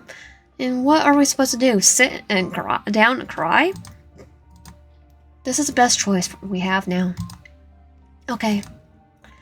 I don't know what's scarier for Leonard. Being locked in the underground room or the dirt in the same room, or me. Probably me. Either way, he knows as much as I do that losing our minds won't be of any help. It will. It would me running around, trying to punch the door. I try to ignore the scary situation and go back to my initial work as if nothing happened. Moving from each arm, I put the box on the floor, helping him gather the stuff around. Alright, I didn't say this before, but thank you, Leonard. For what? For holding me when I fell. Oh, of course. You're faster than me to realize I was falling. Yeah, because I was watching you. Oh, I mean, I guess my body just moved on its own. I know something wrong. Nice save, Leonard. Look, old books. His attempt to call my attention away from the conversation failed miserably. Yeah, I follow his plan because I don't want to ask him why he's watching me. Wait, I recognize this. It's a drawing I did with a kid last year. Can I see it? Sure. He hands me a few wrinkled papers and kneels silently closer to the box. I think we found the box, Wyan. Kneeling down with him, I wait silently to see what he's got inside. And as expected, there's hundreds of drawings stored carefully inside the folders. Taking my time looking for each drawing, some more sketchy, while others are better polished. Some show animals, and others describe happy families, but one calls my attention the most. In my hand, a funny, childish drawing shows a blue-haired girl in a colorful dress. She smiles a sparkle shine through her body. Magical girl! Hey, this is cute! Right? There are many more here. The kid really did a good job on this one.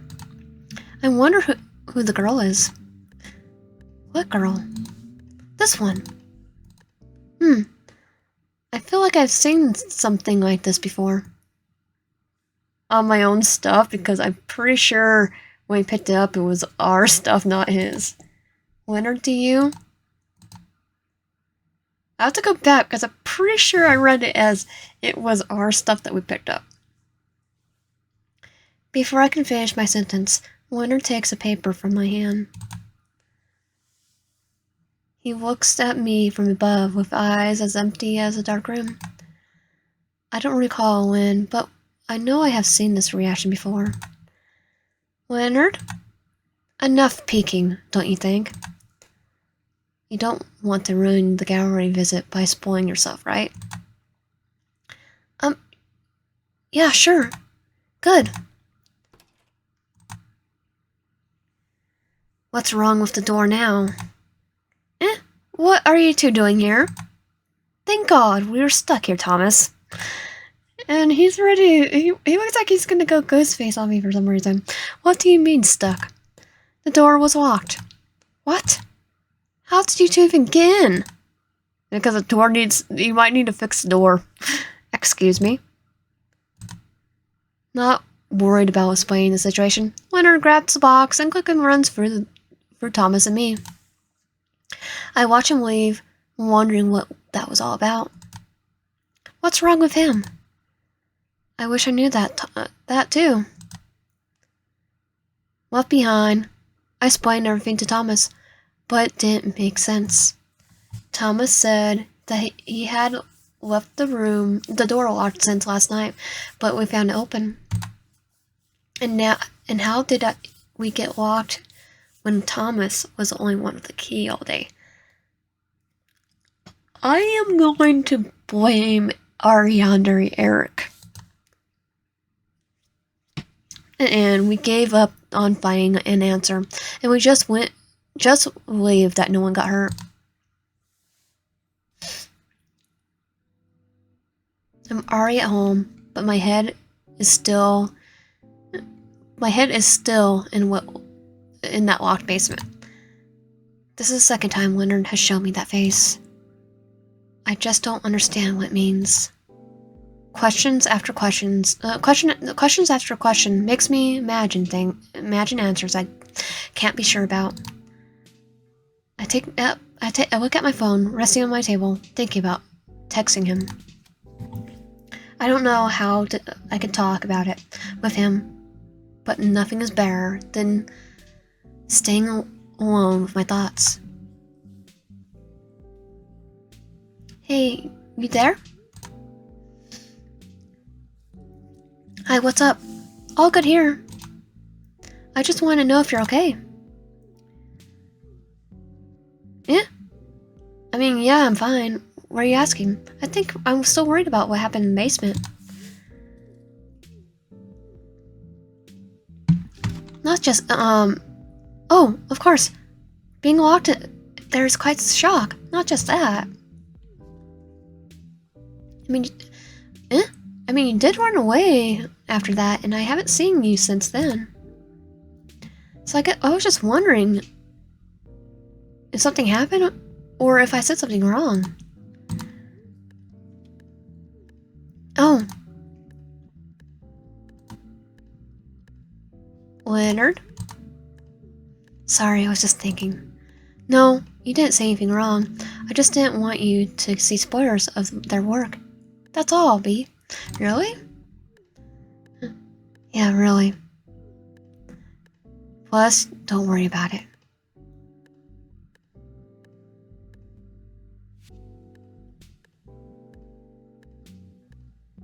Maybe I was just imagining things. That's not it. That's not the first time I see you looking at me like that. It's so. I didn't notice it. What kind of face was I making?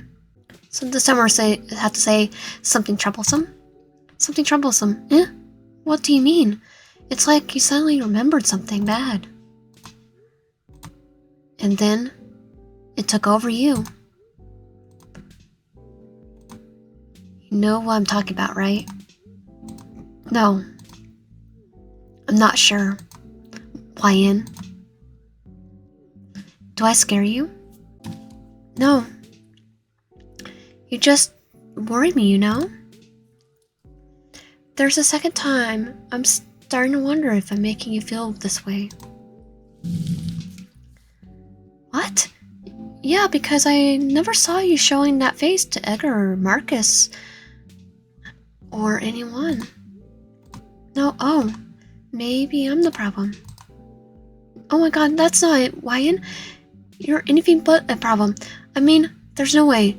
I always feel good around you. That's why. Then why is it happening? I think I'm just concerned. About what? About what you think of me. Eh? Will you still talk to me if you get to know me better? I get all nervous thinking about it, and think that's why I'm making such a big deal of it. Sorry, I didn't want to drive you away from me, but I guess I still need to polish my talking skills. Sad face. It's my face. Sad face. I'll do better next time. Sorry if I need to go now. I'll talk to you again tomorrow. I think I understand what he means. But I don't think polishing his skills will be of any help if he's not ready to open up. Maybe I need to give him a little more time. Pushing him to the edges will not do any good. Throwing my book back on the couch, I close my eyes. I don't get many answers, but at least now I know he likes to spend time with me. Hopefully things will be better tomorrow.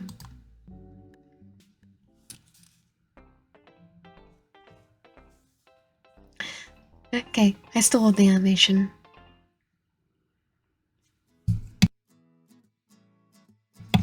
After lunch, I'm in the teacher's lounge, thinking about my next activity. I try to keep my mind under work all day, so I don't have to think about what happened last night.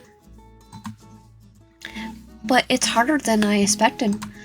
My eyes keep seeking my phone to reread the chat again just because my mind can't just be satisfied with the answers I got.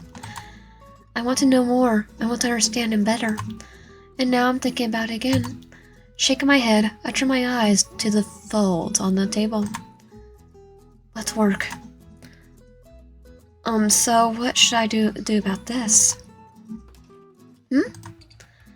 Oh, look at who's here. My heart jumps straight to my throat, blocking air in my lungs and the blood in my head. I'm starting to stare at his face like a fish out of water, but he doesn't react the same way. I thought it would be awkward to see him again after all I had said, but it's not like that. He's surprisingly calm. The everyday Leonard I know so well. Thinking that maybe this time I was the one overacting.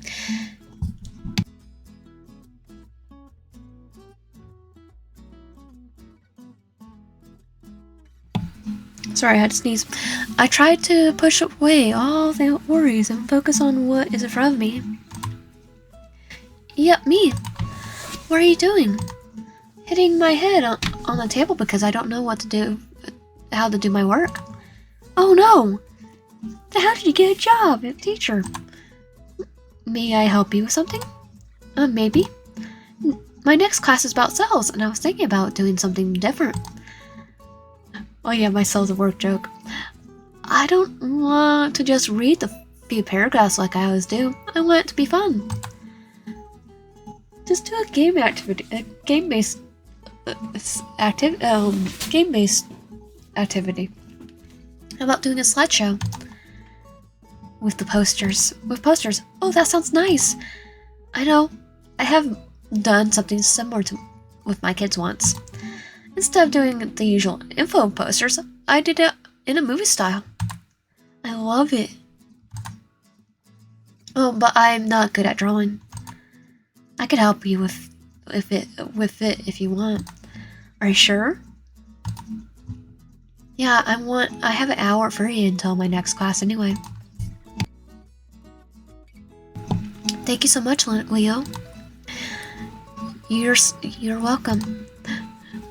When we call him Leo, I literally want to call him Leonardo. What?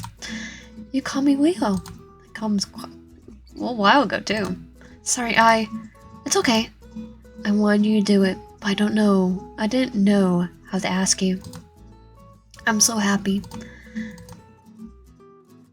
Let me get some color pencils and paper for us. Okay, thanks. Leonardo.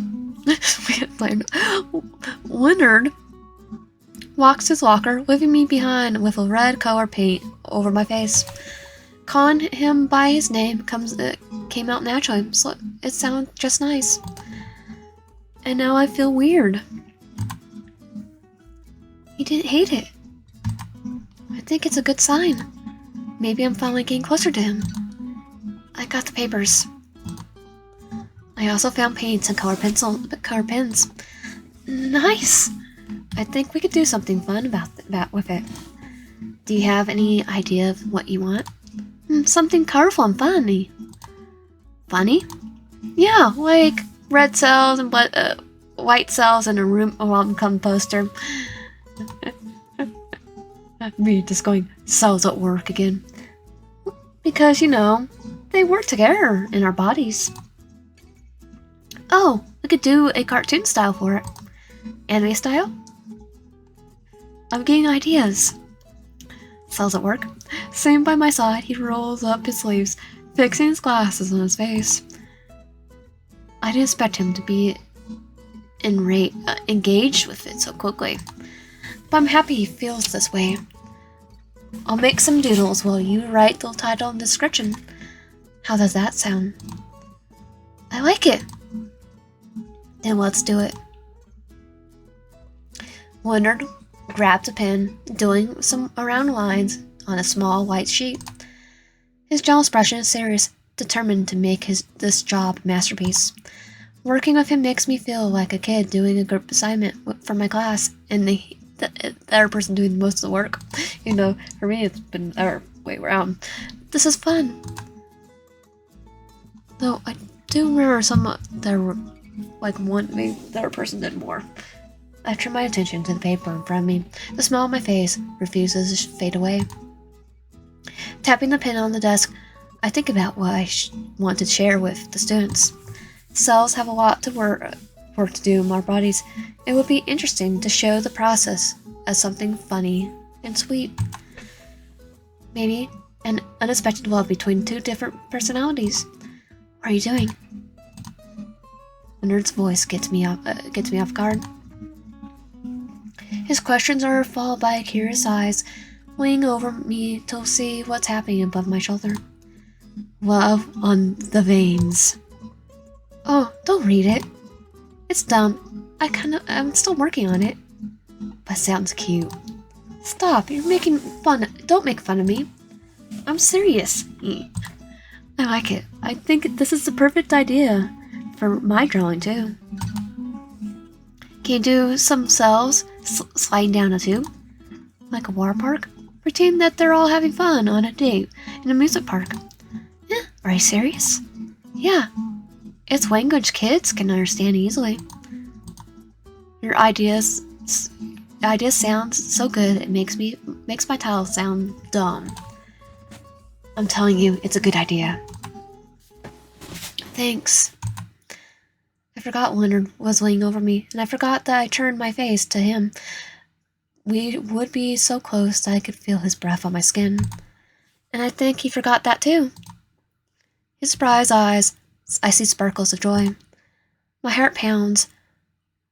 Our face blush, and a mutual attraction slowly pulls our bodies closer.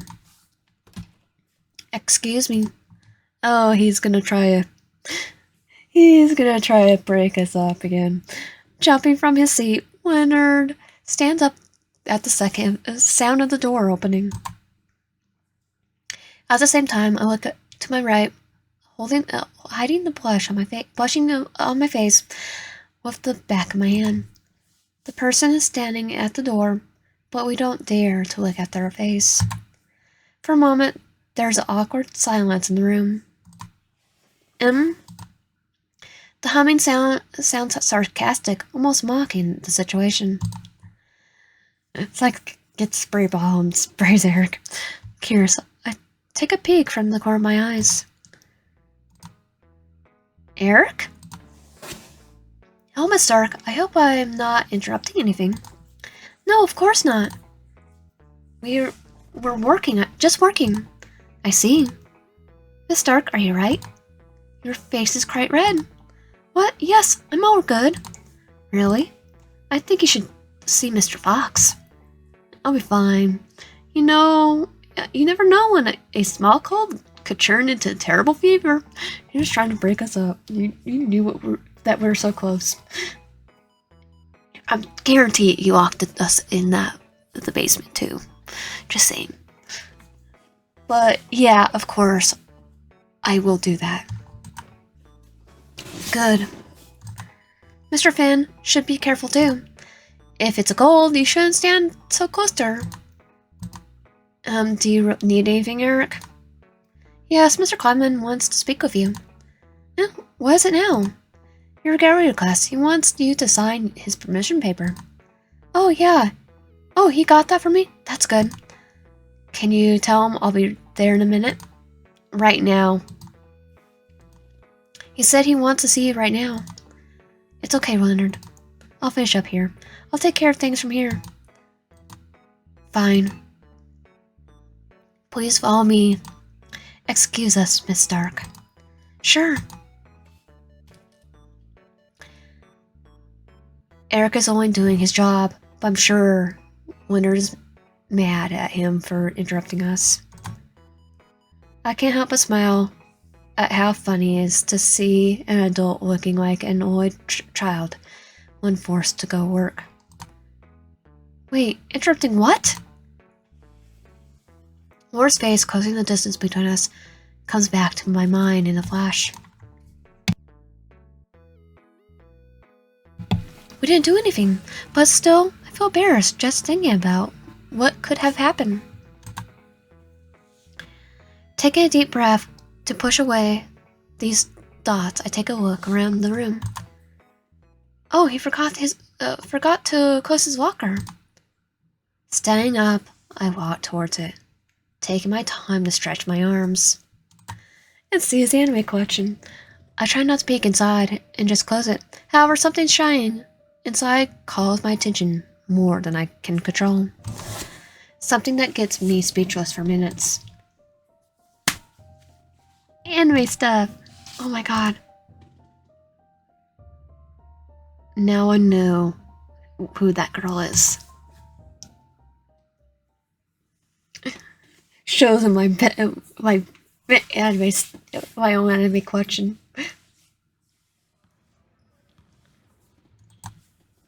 Sitting on the bleachers, I stare at the floor. Images from yesterday still haunt my mind. I know it's not fair to jump to conclusions without hearing Leonard's side, but I can't just ignore what I saw. I don't know what to think about this, but what if he's a creepy guy? I have Yandere's on my bed. I literally have Luffy's straw hat on my bed. I think I'm just as nerdy as him. No, it can't be. Is that why he didn't want me to get close? Hey, girl. The loud, happy voice gets in the way of my thoughts, bringing me back to school.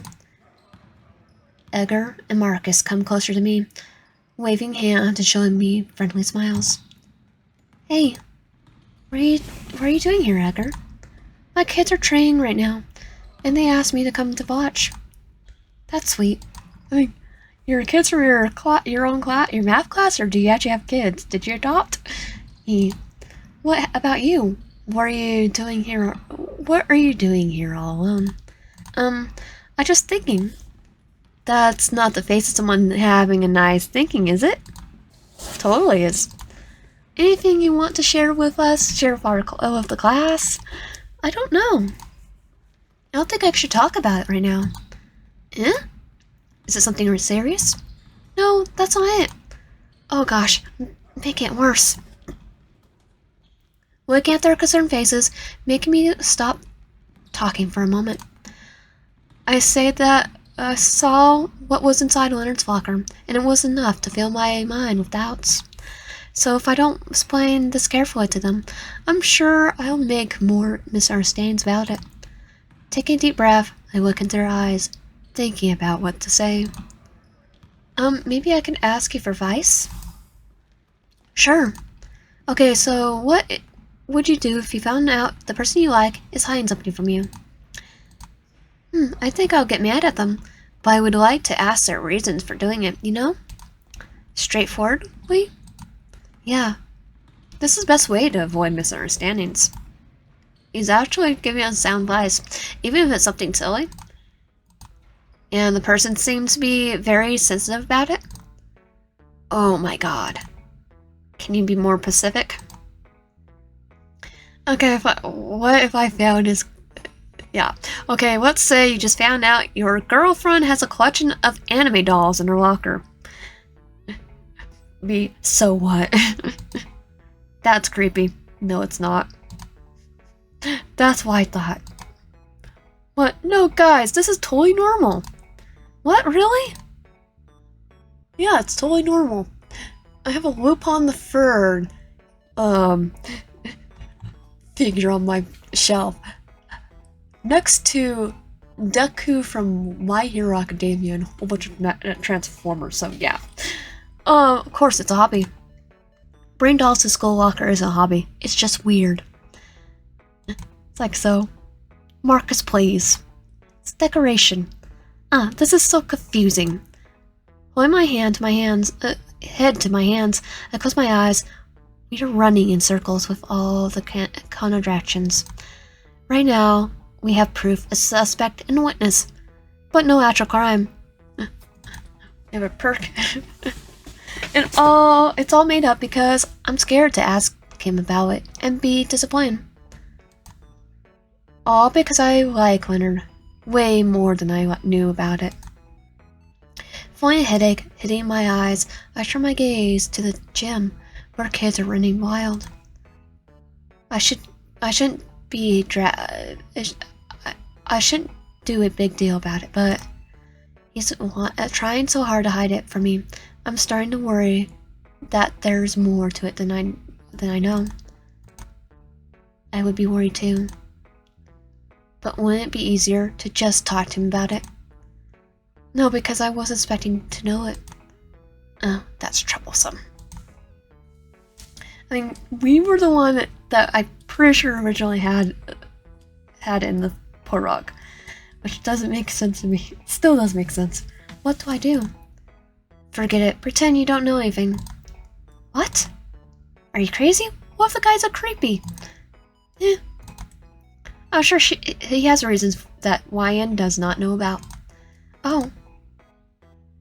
That reminds me of the night after the basement incident. He made it clear that there were sides to him that I haven't seen yet. He wasn't denying it from me. He was just afraid because... Will you still talk to me if you know me better? Get to know me better? We're finally putting pieces together. Because my judgment won't be fair. It doesn't make sense. That's why I'm saying it. Oh, crap. I was so concerned with my thoughts I forgot to pay attention to them. Shaking my head, I turned my gaze to Edgar in an attempt to catch up where the conversation has gone. Ask him if he knows about the doll, if he likes it, and so on. Watch his reaction to it. We already had that reaction. I think I did this before. And it was concerning. That's a problem. Still, if you like him, I think you should give him a chance to explain. What?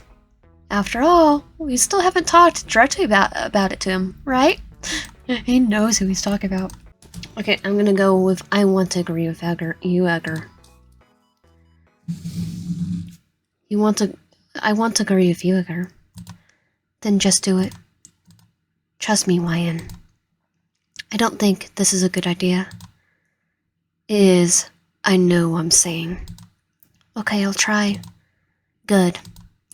But if things get weird, just come to me. Yeah, I'll do it.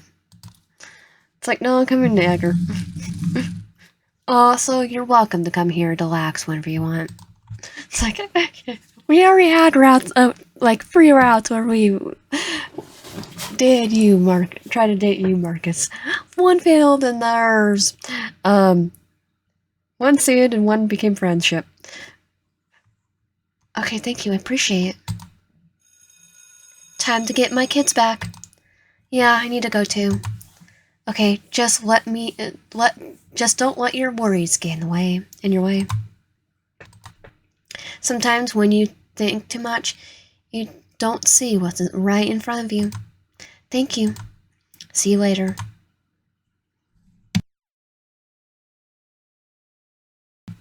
And in talking about it was the best choice to clear a foggy thoughts driving me insane. Of course, I still don't know what to think about Leonard and his doll's locker. It's nothing. I've seen worse. It could be worse. It could be far, far worse. But it could be pictures of us before we even started there. Wait, that was probably Eric's locker. But I don't let that stop me from talking to him. Feeling better, I moved back to the classroom.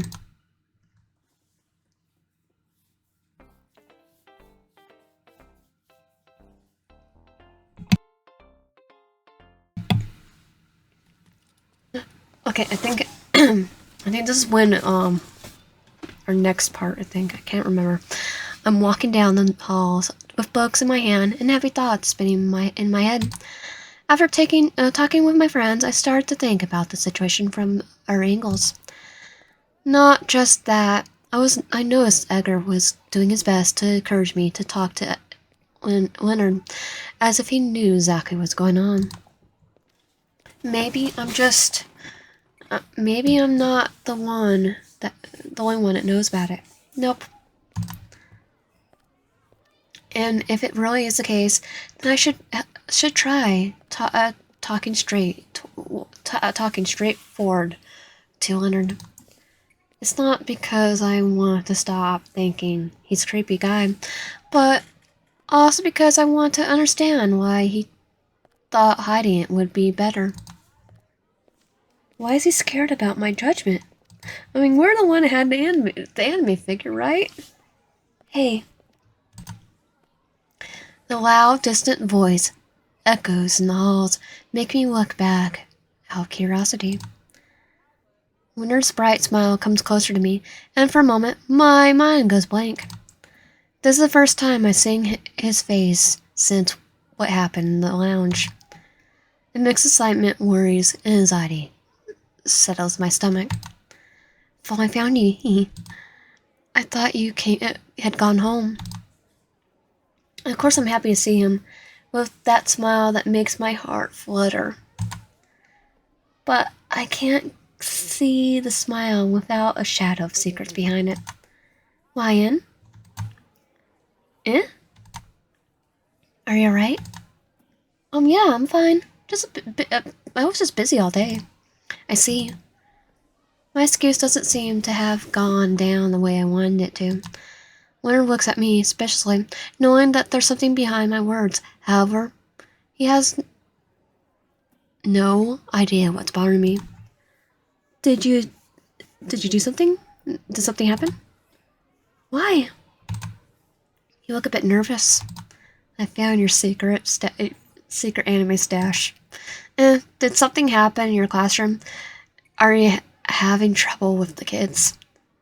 I'm curious how he would react if he knew I'm thinking about him right now. Would he be happy, or would he hate himself for it? Lion? You want to see my One Piece collection?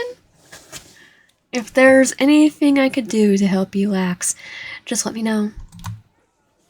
There's one thing I know, that I'm scared of talking. What if I'm all wrong about him? What if there's no issue deeper than I could see? You have been listening to me complaining and babbling for a long time. For so long, I think it's only fair I do it for you now. That would make me happy too. His smile was shaking, his eyes carrying a sincere wish for help, even not knowing how. That's enough to make my heart feel safe to be around him like I always did. Maybe I should try asking him about it. Just casually, like Edgar said. Thank you, Leo. Are you going out to lunch now? Yeah, I was thinking about asking. Hey, Miss Stark? Oh, he's back. Eh? The joyful voice comes in between our conversation like a punch in a mirror, showering down all the courage I took so long to build up. With a cute expression in our eyes, we both look back, finding Eric running towards us, trying to ruin our relationship again. Hi, Mr. Finn. Hi, Miss Stark. Hi. Leo's voice is clearly unhappy to see the young man. It's like he wants to become a Yandere, so he can have a Yandere off now. I can't blame him. It's the second time he's interrupted us. He just... Okay, because he's an anime fan, hear me out. He could tell that he should be able to tell there's a who's a Yandere within a mile radius. Try not to show the same frustration as Leo. I look at Eric with a smile. Hey, what's up? Is Thomas making you work on your break too? No, I'm going out. That's good. So I was wondering, are you busy right now, Miss Stark? No, why? Would you like to have lunch with me? It's like, he was asking me. Oh, really now? It's starting to look like Eric is doing this on purpose. Starting to? He is. Starting to look? No, he is. It's on purpose. Completely 100%. 1000%. I was about to ask Leo.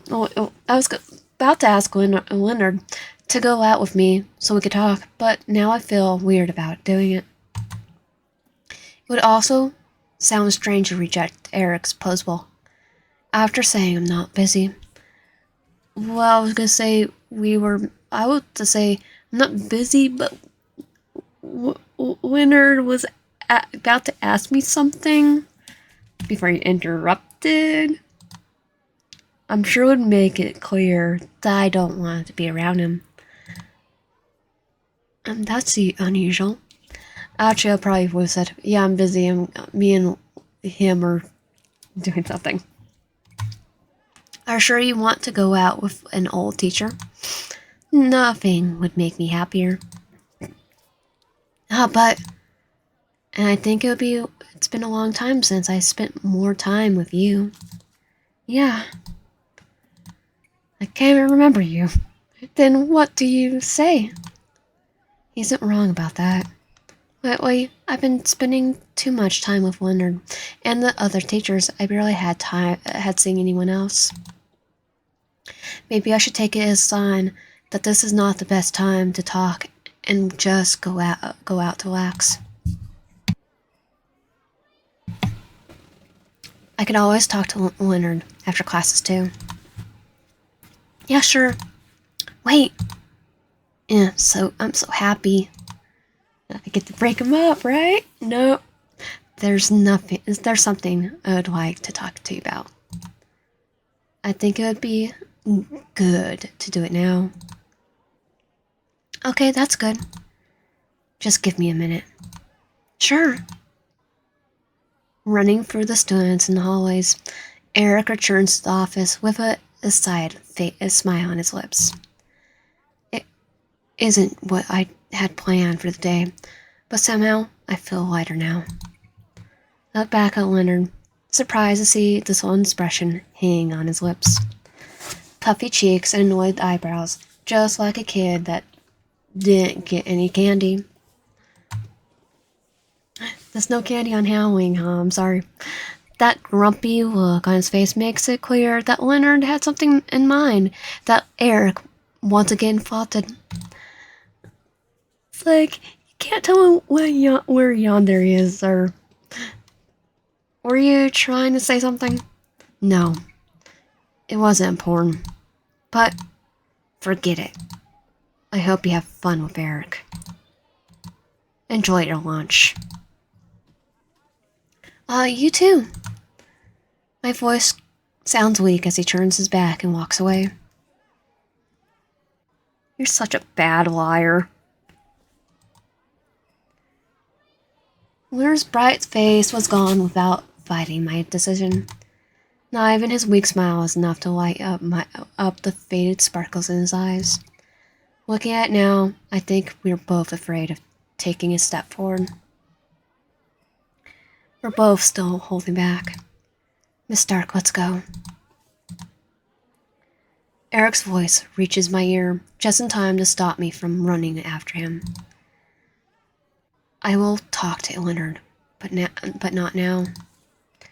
Turning around, I follow Eric out of the school.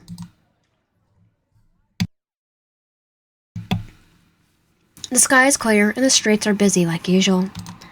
Sitting on the table outside the restaurant, Eric and I enjoy our meals peacefully. I think it's the first time I'm going out with him. It's like, I'm trying, and he's gonna do a 180. Or attempt to, because because it's happy and the romance in, we're gonna fraud him. I wasn't really into doing it because I thought it would be awkward, but it's actually nice. Until it becomes awkward. He was the one who chose the restaurant, and he was thoughtful enough to order us both, or for both of us, so I wouldn't have to worry about anything. He's thinking about every little detail for me. Such a nice kid. The food is delicious, and there's not a single thing I wouldn't complain about. Leaving this talk for later was the right decision after all. Miss Stark, is it okay if I ask you a personal question? Sure. Are you going out with Mr. Finn? What? This question caught me off guard. I choked my food. I had to stop eating and drink a full glass of water, not to embarrass myself even more. I know Eric was personal, said personal, but I didn't expect it to be so straightforward. Wiping the corners of my lips, I look up to see that he hasn't even moved an inch to help me. He's sitting there, smiling, as his long fingers holds his silverware with elegance above the plate. It's like something about this is gives me bad vibes. Something about this whole image is making me anxious. What makes you think that? I don't know. It's a way I see you two, always together. Well, how do I put it? Leonard and I are good friends. Good friends? Yeah, we're always around to help each other, you know?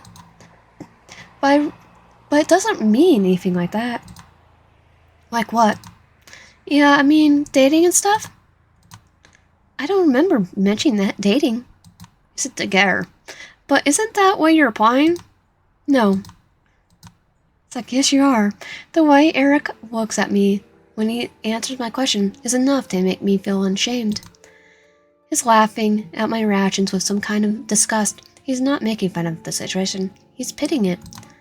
I turn and gaze away, holding my hands above my lap. There's a knot in my stomach, making it impossible for me to even look at the food on the table. You think we haven't noticed it? Well, you noticed it. No one else gives a care. The way your eyes shine whenever you look at him. Mr. Hanson didn't even give a crap about it. Or how your body becomes impatient when he comes closer to you. It's there for everyone to see. What? No! You got it all wrong, Eric. Oh, really? Then, can you tell me that you're not in love with him? I hold back my tongue and crave my nails into my skirt. A sharp pain shoots from my heart when the thought of agreeing with him crosses my mind. Was I supposed to have the knot in my throat, just denying my own feelings? Miss Stark? I think my heart knows the answer, but my mind doesn't want to acknowledge it yet. I look at Eric's just dreadful eyes, but nothing comes to mind. My only choice is to come up with something and just end this conversation. I'm gonna say, this doesn't concern you. What's your problem? Just answer the question, Miss Stark. It's not a big deal. It is for me. Eh? And I don't think this should concern you. So why are you so obsessed with it? Because he's a Yandere? You don't know why? What thing? But that's not just not it. I think Mr. Finn is also quite charmed by you. I don't know what you're talking about. I think you do. Eric is not questioning me anymore. He's just affirming things based on my stammering answers. I just have a speech impediment, Eric. It's embarrassing to hear someone else talk about it. But I'm also more worried about Eric's reaction now. Doesn't surprise me, to be honest. It would be impossible not to fall in love with you, Miss Stark. Are you saying I'm trying to hint at something, mister? After all, I'm also charmed by you. What the heck? And maybe I'm a bit jealous of this nice little relationship of yours. You're telling the truth right here, then you're gonna probably turn around and do something else. I regret everything I said about when we arrived here. This is awkward. This was the worst decision I ever made, and I have never felt so uncomfortable in my life. Taking a deep breath, not to lose my mind, I look deep into his eyes, ready to get to the bottom of this. Eric, where are you trying to get at? Like, where are you trying to get at? Nowhere, Miss Stark.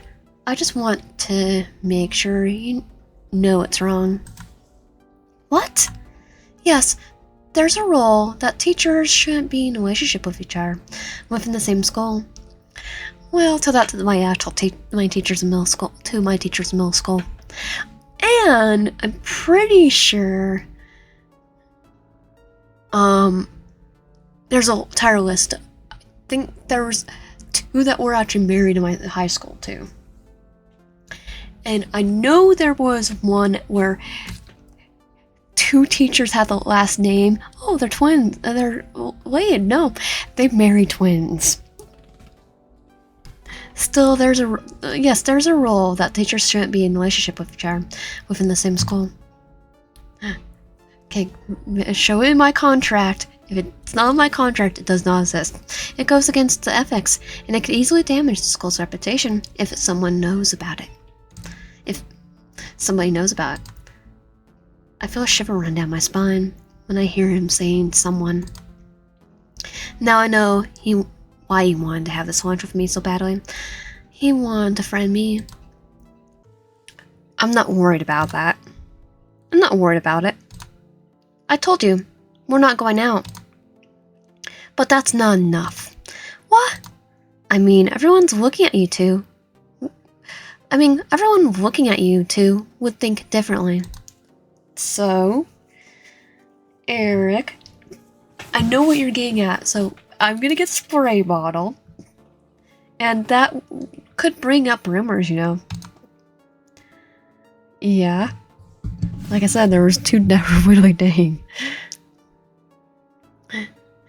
And that was literally a rumor, but as an adult, no one cares. Eric is only looking at me, but this is enough to make my bones shake under my flesh. I mean, I was told not to date coworkers, but I know coworkers that dated and are happily married.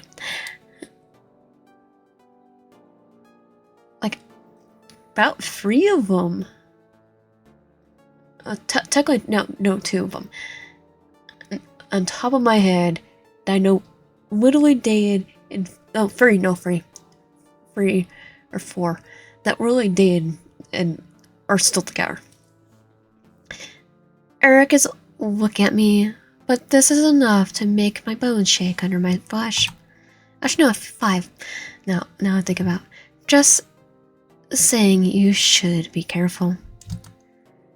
And no one cares. It would be bad if people found out about your secret, don't you think? Actually, no, 6. And that one I didn't even remember until we were actually just talking. I feel my heart turn cold, as if a rock were placed inside my chest, but no one cares. For a millisecond, Leonard's locker crossed my mind. Eric has me as a target right now, but does he know about Leo's secret too? Is he planning to go after him later? If he does, I'm gonna fight him. Too many things are coming to my mind. I shouldn't talk anymore, or I'll get both of us in trouble. I think you said enough, Eric. It's like, you lost your chance here. Ship sailed. Appreciate your concerns about me, but it's not needed. Of course. Take care of your... I take care of my life, and I suggest you do the same about yours. Thank you for inviting me, but I have to go now. Grab my bag, I stand up, ready to go back. I do my best to sound as harsh as Mr. Hanson, which isn't really harsh if it's me doing it.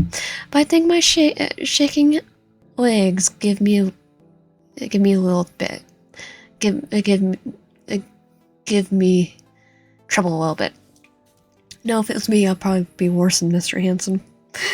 There will be cussing everywhere. There will be some curse words like every word. This whole conversation was way too sinister to me. It was only natural to feel scared. But with all that aside, now I'm concerned with Eric. Concerned that Eric would make our relationship a bit more complicated. Take a deep breath, I turn around, ready to walk back to the school. Have a good day, Eric. And don't contact me. No contact. Restraining order. I try my best to work with my students after all those disturbing events happening one after another. I made it to the end of the day, but my mind doesn't seem to be in the same place as my body. Now I just want to go home, sleep, and hope that tomorrow everything will be back to normal. Hey! Oh gosh, here we go again. Evening, Ryan. Oh! I thought it was Eric again, but it's actually a good surprise that made my heart skip a beat. Leonard's smile is the best medicine after such an exhausting day. It's gonna change. Hey, Leo. I was looking for you. Really? Did something happen? Oh no, I just... Edgar told me that Christine went home in the afternoon today, and that there's no one to walk you home. Eh? Oh, you know my house, okay. It's not a problem since I usually go home by myself. I know it's early, but I was thinking maybe Edgar suggested that I should walk you home. I mean, only if you want to. If you think it's a stupid idea, then just forget I said it. It was all Edgar's idea. Oh, totally. It was totally Edgar's idea. I didn't know happiness could feel this effect. But soon, all the joy making my heart pump vanishes into hazy worries. Question. Eric's threats, unfinished conversations, it all comes into my visual field as I look into his face. How can I be jumping and giggling when I still haven't solved any of that? I'm a rational person, but since I met Leonard, I have been listening to my heart more than I should. Listen to our heart. He has awakened the emotional side I forgot I had inside. It's a good thing, of course, but it's forced me to make dumb decisions too. Are you okay? And now I'm about to make another one. Yeah, just a bit tired. I appreciate your offer. I'm fine on my own. Please understand, I need some time to think. I know, I'm letting him walk me home. We're taking him to an anime store. I think I'm going home right now. Early? But you never go home this early. Yeah, but today has been a bit exhausting. I think Eric's stalking me. I need some rest, you know. Hey, Ryan. Did I do something wrong? What? No, of course not. It was all Eric. Then why are you not looking into my eyes? Why are you faking a smile? You noticed it. Of course I did. Your expression changed out of a sudden. Please, I want to know what's wrong. Still worried about everything that just happened. I look from side to side in the hallway to make sure no one's here. I don't know if my heart can take another disturbing piece of information right now. However, this is my chance to clear up all the misunderstandings and be free of this torment. Leo, is it okay if I ask you something? Of course, anything. Okay, good. Oh god, this sounds stupid. What do you think of anime? It's like, just say you like it. Here it comes. That face, almost anger. Is terrible. What? I can't stand it. Why? It sounds in pain. I see. So this face only comes up when he's trying to hide something. Why are you asking me? Just curious. I mean, since you're our teacher, I thought you'd be more open about it. That's wrong. Why not? Anime's awesome. Okay, so do you hate it? Yes. His voice sounds shaky, like a forced whisper. I could see that Leonard is doing his best not to talk too much about it and just answer my doubts.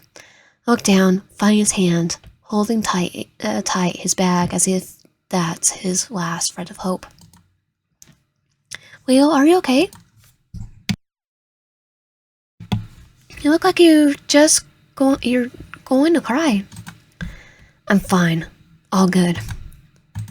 Okay, enough of it. Why are you lying to me? What? I'm not. Then why are you showing me a face that's not who you are? That's exactly it. That blank expression of dead eyes is not Leonard, I know. It's someone he made up to protect the secrets, to protect himself. Leonard, you're an adult. Liking anime is not weird. I get it now. I was scared of Leonard being a creep when he was scared of me all this time. I am not. Am I that scary to you? What? You said it before. You only show that face because you're concerned about what I think of you. Does it mean you think I'm a bad person that would just throw you away if I'm not pleased with you? That's... Come on, I like anime too, sir. True, and I think he has only realized it now. It breaks my heart to see him battle himself in silence, but it doesn't help. It doesn't look like this is the first time he's doing it. I want to help him, but to do such a thing, I need him to open up to me first. Huh, what am I doing here? Leo? Sorry, Ryan. I don't think I can answer that now. I'm sorry for disturbing you. I'm going home. He doesn't give much of an option as he dashes off, trying to hide his scared eyes from me. Watching him leave a bitter taste leaves a bitter taste in my mouth. This only makes things worse. Take a deep breath. I decide not to think about it anymore and just go home.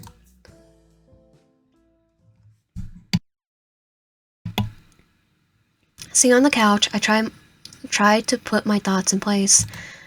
Okay, the good and it's us. I want to follow Edgar's advice and not judge him, but it's getting hard. Leonard is not giving me room to talk about it, and I don't think I want to wait for him to decide what to do.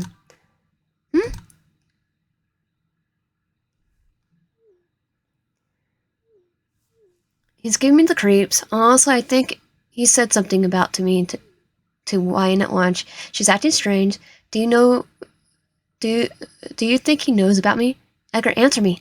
I think I screwed it up. You got the wrong number. Or Edgar put us in the group chat with him out knowing. Oh Lord, this is awful. But now he can't run away from me. Edgar? It's like, crap. No. Please don't tell me I did this. Leo, stop. I read it already. And I think it's time for us to talk. I know your secret. Who told you? Nobody. You just forgot your locker. You just forgot your locker was open. Are you serious? Am I that stupid? I'm going to throw myself out of the window. Leo, do you want to see my anime collection here, sir? Enough hiding, okay? Can you tell me everything now? You probably want answers, so... Wait, I didn't even see that. I guess. It's now or never.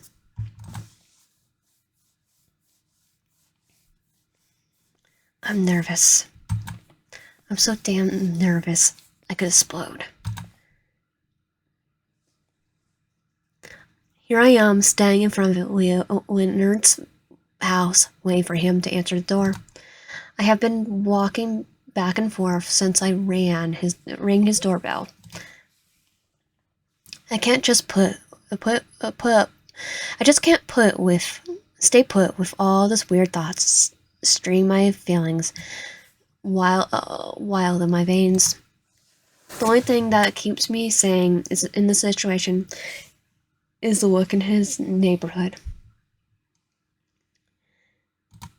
He lives in a quiet street where houses are very far from one another, and people seem to walk their dogs all the time. It's a nice place. It's just too far from the city. Okay, I'll be completely happy if I had to move into him. And he probably lives alone too. The more I think about it, the creepier it sounds. Well, we're the one that went to his house. Did he give us his address? I hear the sound of his doorknob turning, and it hit my ears, freezing my body in place. The door opens, and after a few seconds, Leonard appears in the corner. His face is completely blank, and I could barely see his dark eyes behind his glasses. Words die on my dry lips. My body still can't move. It takes Leonard a few moments to finally say something. Oh, you are here. When he finally opens his mouth, his voice sounds weak, sad, and filled with regret. His face comes closer to the light, showing me eyes like a scared stray cat. Why do you sound like I shouldn't be here, Leo? Are you sure you want to come in? I mean, you can just leave and pretend nothing of this has ever happened. It won't change anything, right? Yes, it will. Eh? If you don't let me in now, I might not be able to do it later. And plus, we might have a Yandere. It may be too late for us, you know? He averts his eyes from mine, but fails to hide his trembling hands. I know he's making an effort to stand here and not run away as he has done before. I know it hurts, and now it is hurting me too. I wish I could pretend nothing of this matters and we can keep playing our funny roles with each other, but I can't. I want to know more about him and his secrets. Hesitantly, Leonard moves to his side, giving me room to walk inside.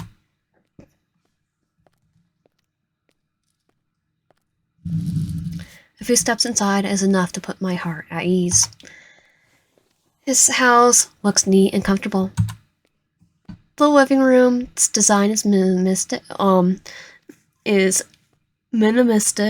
and clean. Even the colors on the walls are pleasant to the eye. It's just like any other house, not that I expected that from an art teacher.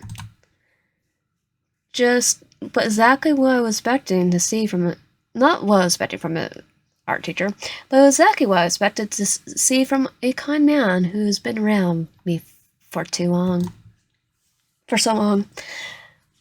For so far, there's nothing suspicious or scary, nothing that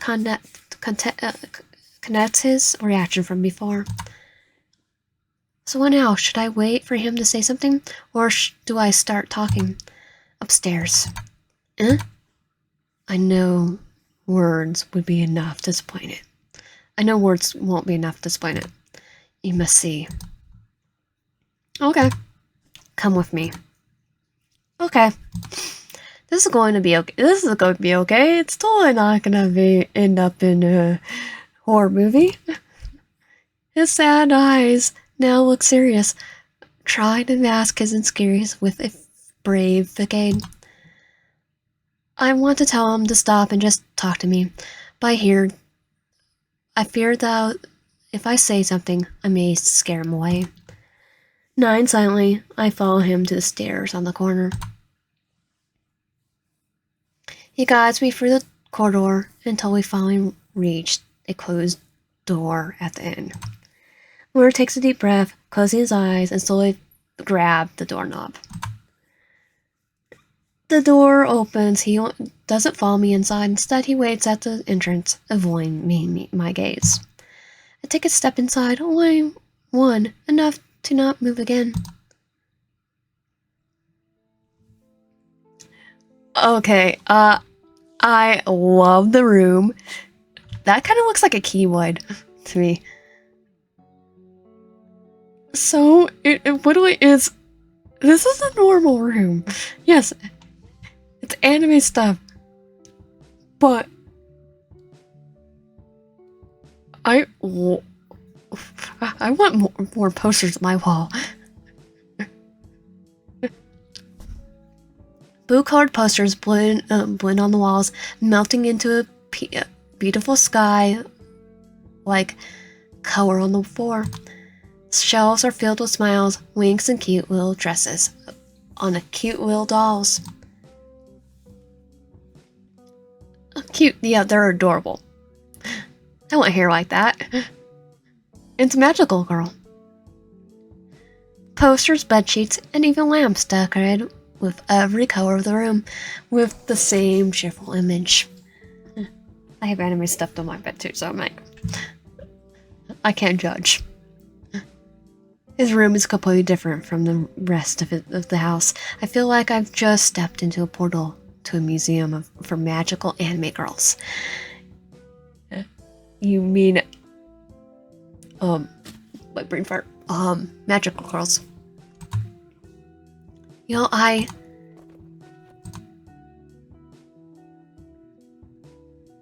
it's like, so, you wanna see my anime collection? The loud sound of something heavy hitting the ground forces me to turn around.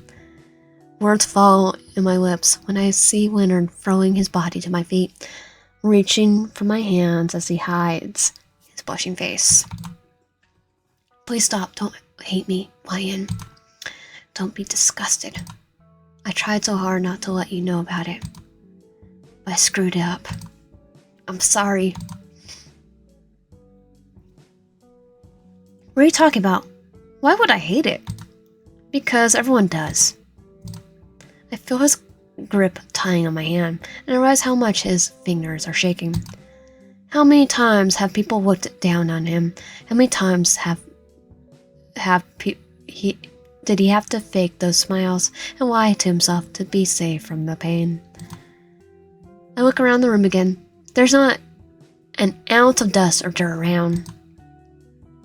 The dolls look alive with so much care and love that's been put into this place. It almost feels like he's created his own safe place to hide from the world here.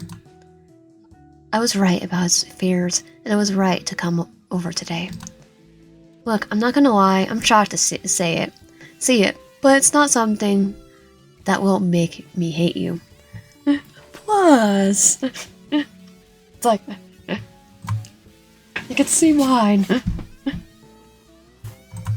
Do you want to see my video game collection? You have a lot of Pokémon. You don't think it's disgusting for someone my age to have a room like this? No. What? No. They were expecting to see some collections. Not all of this, but it's cute. But I wasn't worried about it. I was worried because you were hiding it from me. If I was going to cause you any harm, as if I was going to cause you any harm. There's nothing wrong with having something to make yourself happy, you know? You're the first person to tell me this. Should not be the first person. Please marry me, Lion. Just automatically. We're not even dating yet. He's like, please marry me. Leo, please. And yes. pour her anime collections together, seeing the light coming back to Leah's eyes. I help him stand up. It takes me a few minutes to calm him down and get my head into place. After all the yelling, we sit down on his bed, side by side, trying to swallow all our troubled feelings. I can't help but feel amazed at how passionate he is about Marine Superstar. Being here now helps me understand why he would be so scared about sharing it with others. Most people would be worried about him and how he's doing with his own life after seeing such a question. I think I owe you an explanation. You don't owe me that, but I'm glad to hear it. It's okay, I'm not worried about it now. He closes his eyes, take a deep breath to help him find the energy to talk about it.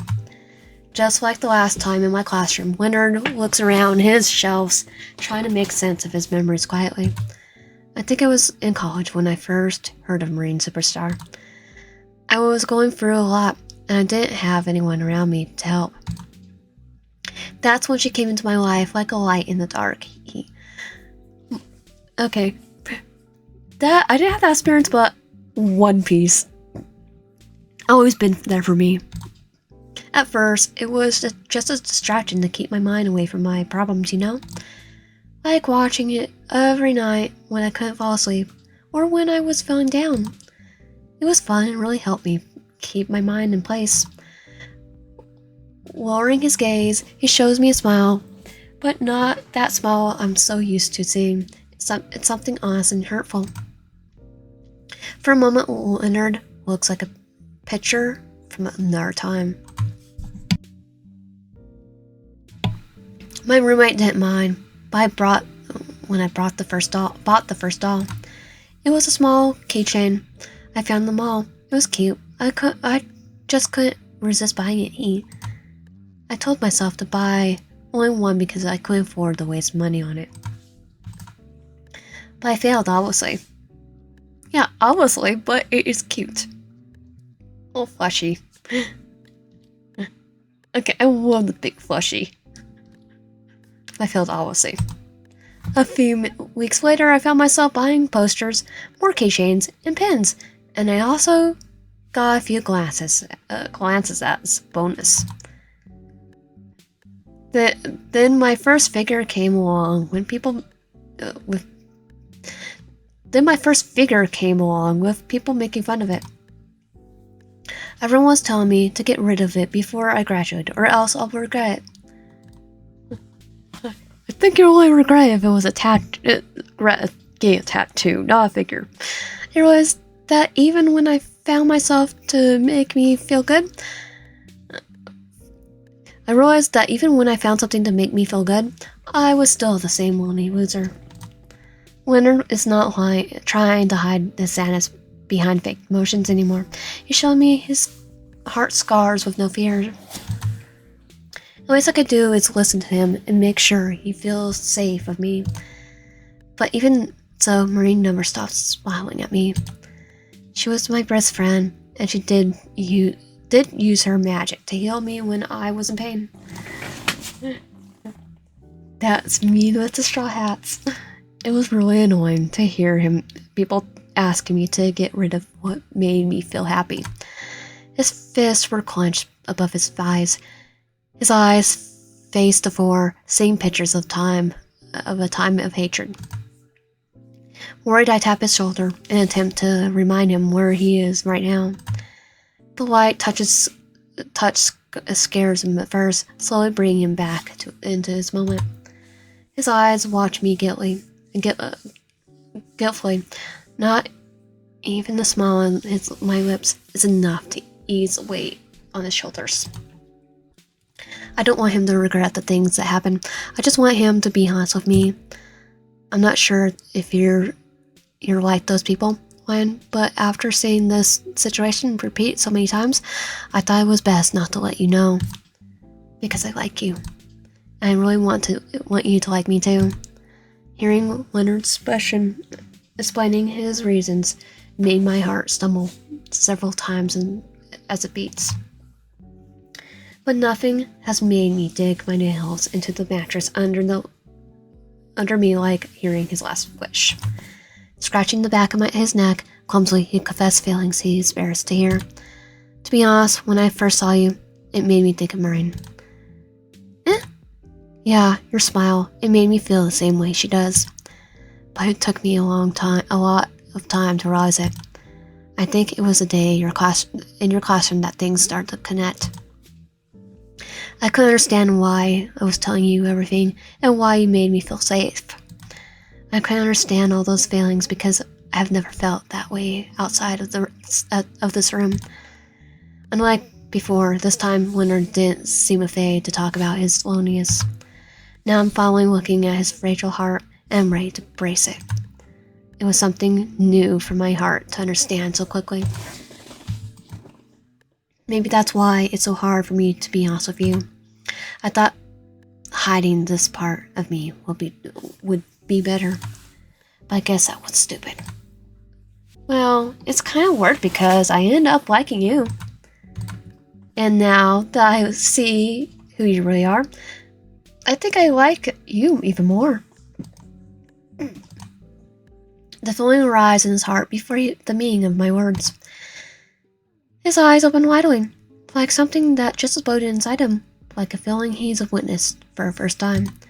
Wait, what are you meaning? Do you like me the same way I like you? He finally stopped talking. I realized it's time for me to face my feelings too. I haven't mentioned any of this before, and I don't even know if I had enough to show him what was going on inside my heart. I understand better than the fear he was feeling right now. Looking at his face close to mine. It's hard for me to understand it too. I wasn't sure what this feeling was until last night when you ran away from me. I was just worried because you're my friend. But I was also hurt because you didn't trust me. It made me think that I may never be able to get close to you. I kept thinking, I want him to trust me. I want him to see that I like him. Because I like you a lot. So much I was scared of how to deal with it on my own. In the corner of his eyes, the drop of tears glistening like diamonds in forgotten mine. The smile on his lips is something I have never seen before. It's pure, needy, and real. This is what feeling love must mean. Suddenly, Leonard leans closer. His breath is still out of control when his hands hold my fingers. It's a comfortable, sinking reaction. I raise my fingers for his. The comfortable warmth coming from his palm smooths my pounding heart like a lullaby. I look up, finding his pain expression leaning over to touch his forehead on mine. I'm so sorry. I was scared of hurting myself. I didn't realize I was hurting you too. It's okay now. I didn't expect to feel so comfortable being this close to someone. His warm breath mixed with mine on his fingers caressed my skin. So he opens his eyes, locking his gaze on mine. I can't explain what's happening at the moment, but I could feel my own eyes glowing with happiness. He was watching over me right now, as if he was doing the same for him. Definitely from that day in the basement. This time, when Leonard moved away from me, I could still feel the warmth surrounding me. His warmth surrounding me. Scratching the cheek, he averts his eyes on the floor, looking for the best approach to keep the conversation now. So, can we be together even if I like anime and stuff like that? This? Yes, as long as you promise not to hide it from me anymore. I promise. Oh, and don't worry, I promise I'm going to spend all my time with you instead of being locked in this room. Everyone's moving in. I'm glad to hear it. But I don't think you could stop spending time here. But I don't want you to stop spending time here. It would be a shame if you don't take care of your collection too. Thank you. Just remember to make some time for me too. I will. From now on, I want to spend my sleepless nights only with you. Leonard's merciful words send shivers all over my body. I feel his tender fingers sliding up my arms, tracing his way to my skin as my heart pounds louder inside my chest. He leans over again, slowly, closing his distance between our lips. I really want to kiss you right now. Can I? Yeah. No, wait, hold on. What? There's something I need to ask you. Quickly, I push my body away from him. Leonard watches me, confused, as I've tried my best to come back to my senses. We still have another problem to discuss, something that I'm not sure Leonard is aware of. Last night, when you text me instead of Edgar, why are you really going to talk about that? I'm still cursing myself for being so stupid. That's not what I want to talk about. Okay, you mentioned Eric. That, I guess I did. Why? Did he do something to you? No. Then why did you say he's giving you the creeps? Leo? I was jealous, okay?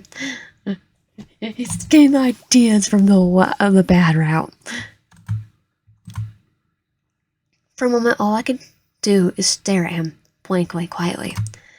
He asked you out when I was planning to do it. Laughter comes later when my brain starts to connect the dots. That explains why he was always so annoyed when Eric was around. Why are you asking? He said something to me. What? What? I'm a little hesitant about telling him what happened at the lunch now that I know that Leonard hasn't heard anything.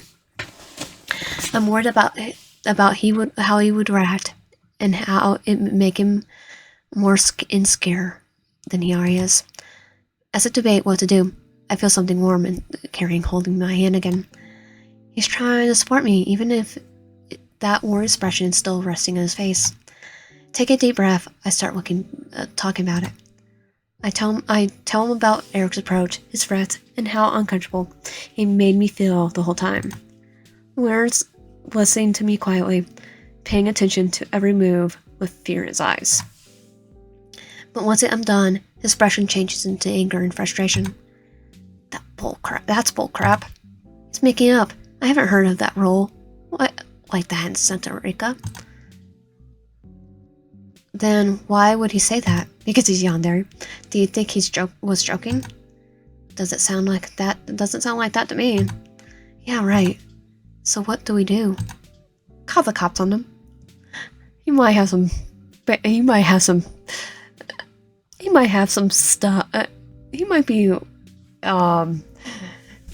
some skeletons closet. I can't stop being worried now more than ever. Knowing we're friends, Eric was already showing me his anger.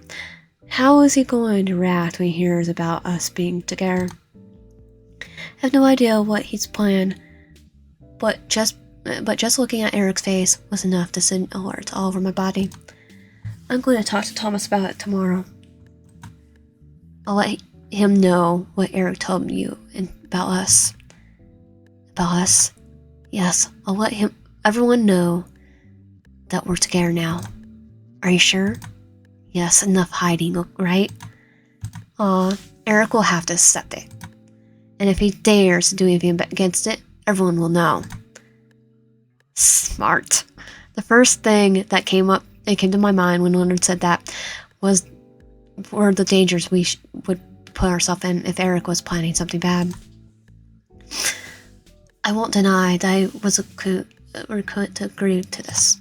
However, hearing Leonard say we're together so confidently for the first time caught me off guard. My heart off guard. I couldn't agree with that now, could I?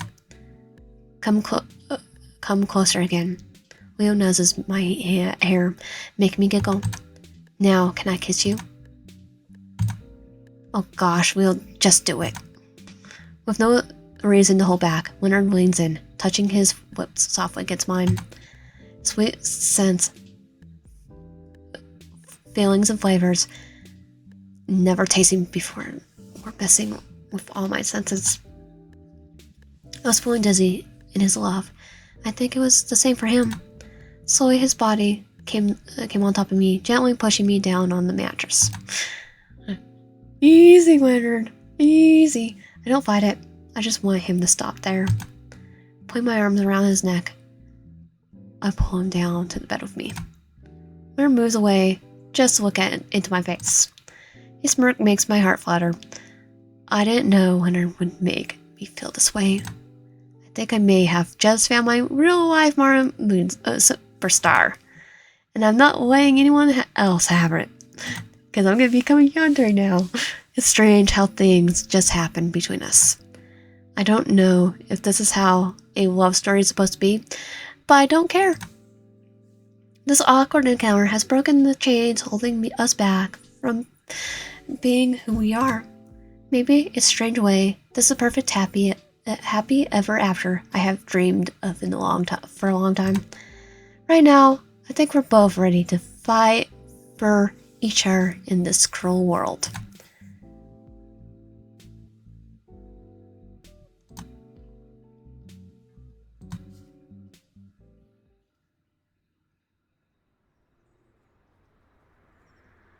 The sun is high in the sky and the people are chatting loudly everywhere. The city is going chaotic early in the morning. And yet, here I am, leaning against the bus stop in the sun as the sun burns my face. How long will I have to wait? Eh? What is that, deja vu? Yes, it is. Well, just like my first day at work, I'm back to the bus stop waiting for someone. But instead of feeling anxious about it this time, I'm worried about arriving too early because I'm too excited to wait at home. Today, Leonard is taking me to my very first anime meeting. Like anime convention? Working from side to side on the streets, I think about all the things I might see today. That's like, okay, just walking with cosplay. Okay, I'm just gonna go walking with a Luffy hat. I did it. I've done that before. I still remember Leonard's shock face when I told him I had no idea what fan meeting was like. Like, when you see the voice actors, the day he made sure to tell me about his experiences and how amazing it was to be in places full of smiles and people like him.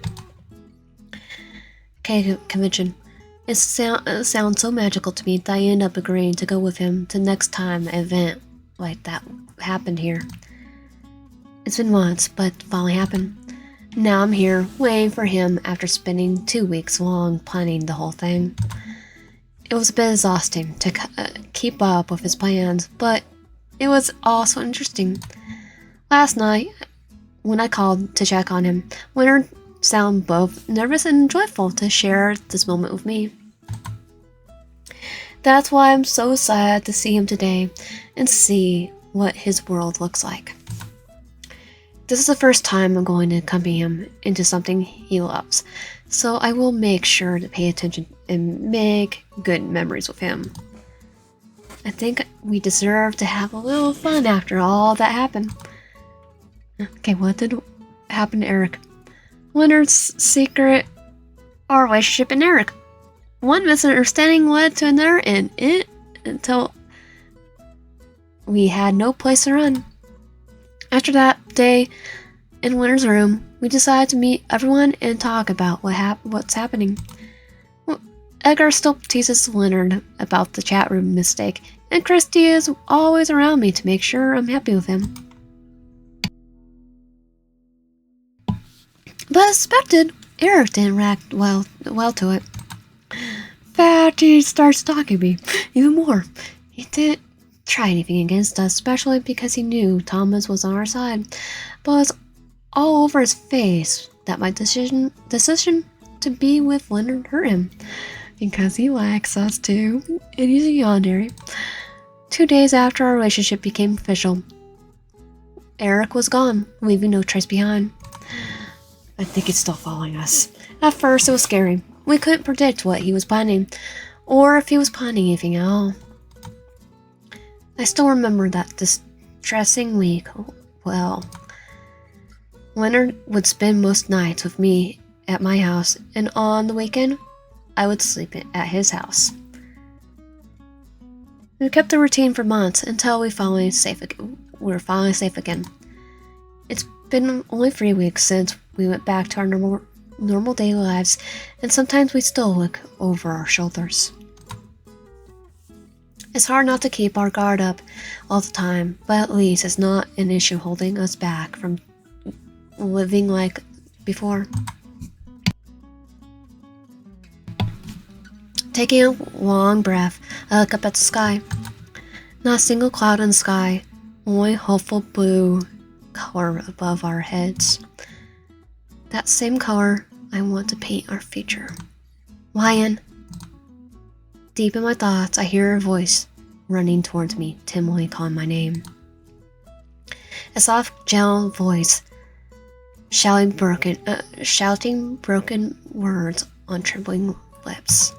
The only voice that makes my heart pound and stomach turn cold with excitement. Spinning on my heels, I look for the blushing face that's been so eager to see me and see.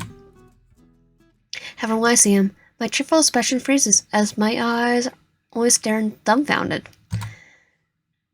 Oh, he's dressed up. Aww. He's in cosplay. Okay, I'm dressing up as Luffy then. In front of me, a tall person stands with dark-colored wig, a fluffy blue dress, and beautiful makeup. This person is also wearing long silk gloves and a white bow on the back that you could easily see without having to turn around. I love this cosplay.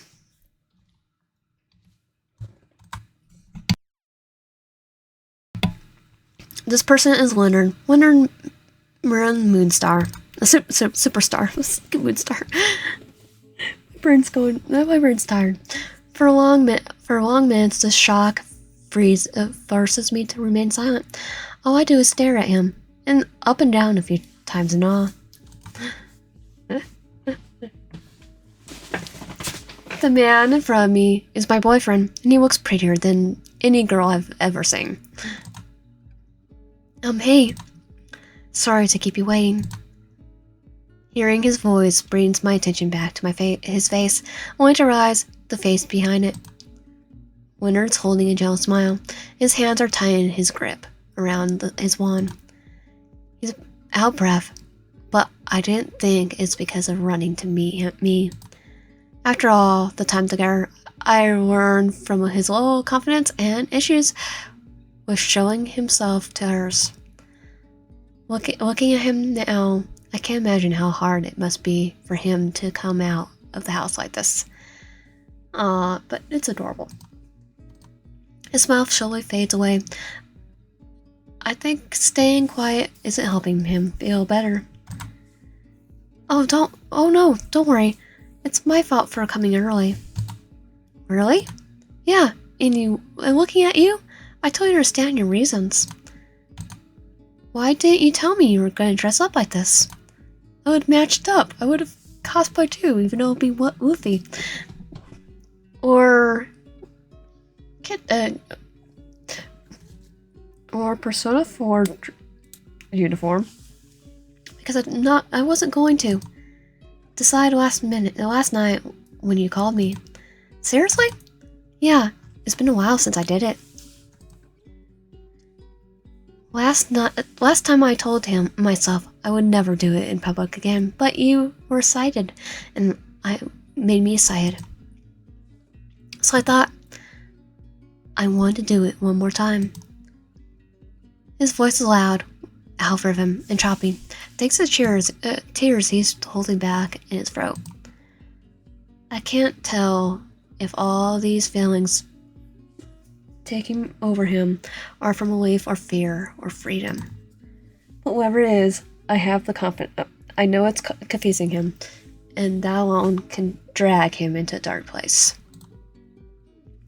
I know talking won't be enough to calm him down, so slowly I reach out to him and gently take his hand in mine. His eyes widen at the touch. Slowly, his lips curl into nerve, sealing his thoughts away. I'm glad you did. Because honestly, you are Marlon. For real? Yes. Leonard, did you see yourself in the mirror? You look stunning. Stunning? You don't think this is weird? No? Words stares at me, shocked, embarrassed, and even a little happy. He knows I never say that about him, but for some reason, he keeps forcing himself to say these negative things.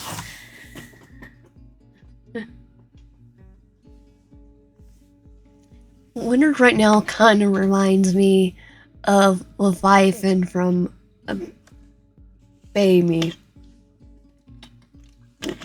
Saying the negative things, especially being into anime and all that, and being highly negative himself. It's he's bottom of me basically saying it's some kind of defense mechanism. He doesn't want to have positive expectations in something that has always brought him so much disappointment. It's hard to deal with the sight of him, but luckily I'm patient and I love him a lot. Would you call Marlon weird? No. Then you have my answer. Plus, he loves the magical girl anime too. I told you already. You're fine, just the way you are. It might be why I like him so much. And you're the priest's boyfriend. Now that's too much. Embarrassed, he laughs off, trying to hide the hard blush on his face with his other hand. That was the expression I wanted to see. Now I know he's ready to go. Still holding his hand, I looked from side to side at the bus stop. So, are we getting the bus to the mall?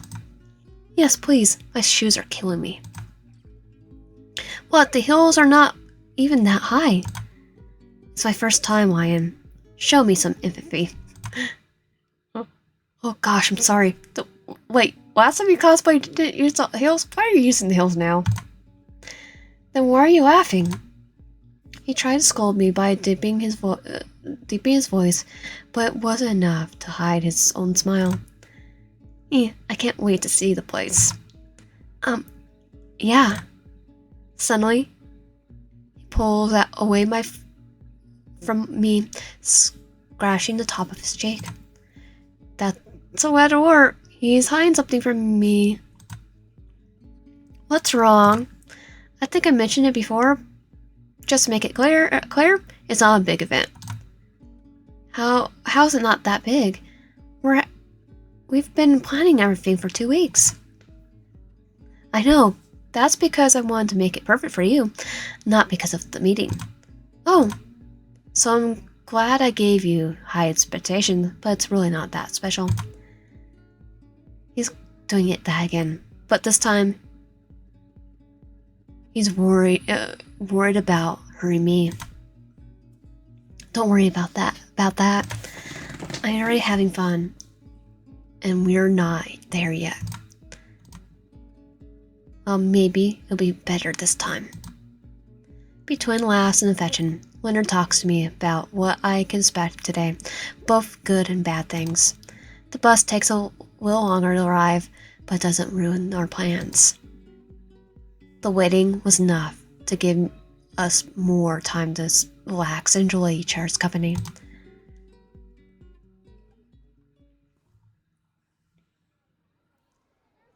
Holding hand in hand, we arrive in the mall after a long bus ride. Not long because it's far from the city, but because of everyone coming at us to ask for pictures. I'm not gonna lie, it's fun to see people's reaction walking in and seeing Martin in the seat holding my hand. Leonard was shaking most of the time, but I could see in his eyes that the small light shining with joy. He's fine living his dream. Now that I look at him, I can see how exhausted he is, and yet he is walking happily with me, eager to show the whole place. It's just like he described to me before. A large room filled with stands and food, merch and art. It's like an anime convention. And being here made it magical than just words could explain. From kids to older parents, people walk around dressed in their favorite characters, as their favorite characters. People who are truly happy to be here. We spend most of our time running and hunting for Merlin merchandise. It's fun. I didn't expect to join his excitement so easily, but before I knew it, I was already fighting over fans for exclusive pins. After all that talking and some screaming, we decided to sit down and eat something. Now sitting at a quiet bench with him, I enjoy our meal, taking a better look at the place. In the center of my eye, I see a poster on the pillar, calling my attention. What's this? It's a cosplay contest. Oh, you're gonna win. It's getting more popular each year. Interesting. Are you going to join it? What? No way, never. Why? You worked so hard on this, and you look perfect. It's not perfect. There's many flaws in my dress, and my makeup is melting. Look, you can see the hot glue here. So, isn't there an amateur part? I literally saw a cosplayer on YouTube that was talking about this stuff. This is a contest. It's important to be perfect. No, Leonard, Leo, it's important to have fun with other people. I hate it when you're right. He gives up Arling too quickly, and I could barely hold back the laughter. Maybe I'm really right about it, or maybe he just doesn't want to argue because he's interested too. Cassie his eyes down his lap. Leonard tries to run away from my gaze. Watching him poke his food, it brings an innocent smile on my lips, and I love how honest he is. I know he's thinking deeply about it, and that's why I decided to stay quiet. If I say anything, I may scare him away, to the point that he will be too stubborn to change his mind. Do you really think I should do it? Just do it. Just do it, sir. His whispers with puffed cheeks. It's almost like he's mad at himself for weighing something for himself. Of course, I think everyone would like to see it too. But it would be so embarrassing.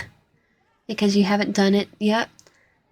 I'm sure it'll be different because when you're there. Maybe. But you don't really need to force yourself to do it. I'm just saying because you're staring at the poster for too long.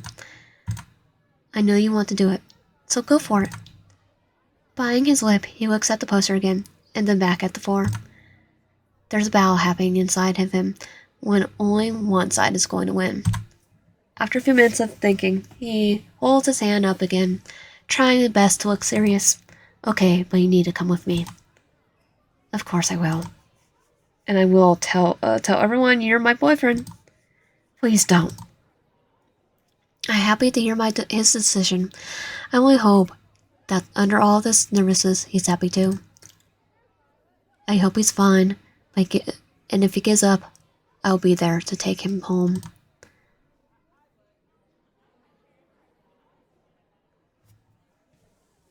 Signing him up was easy.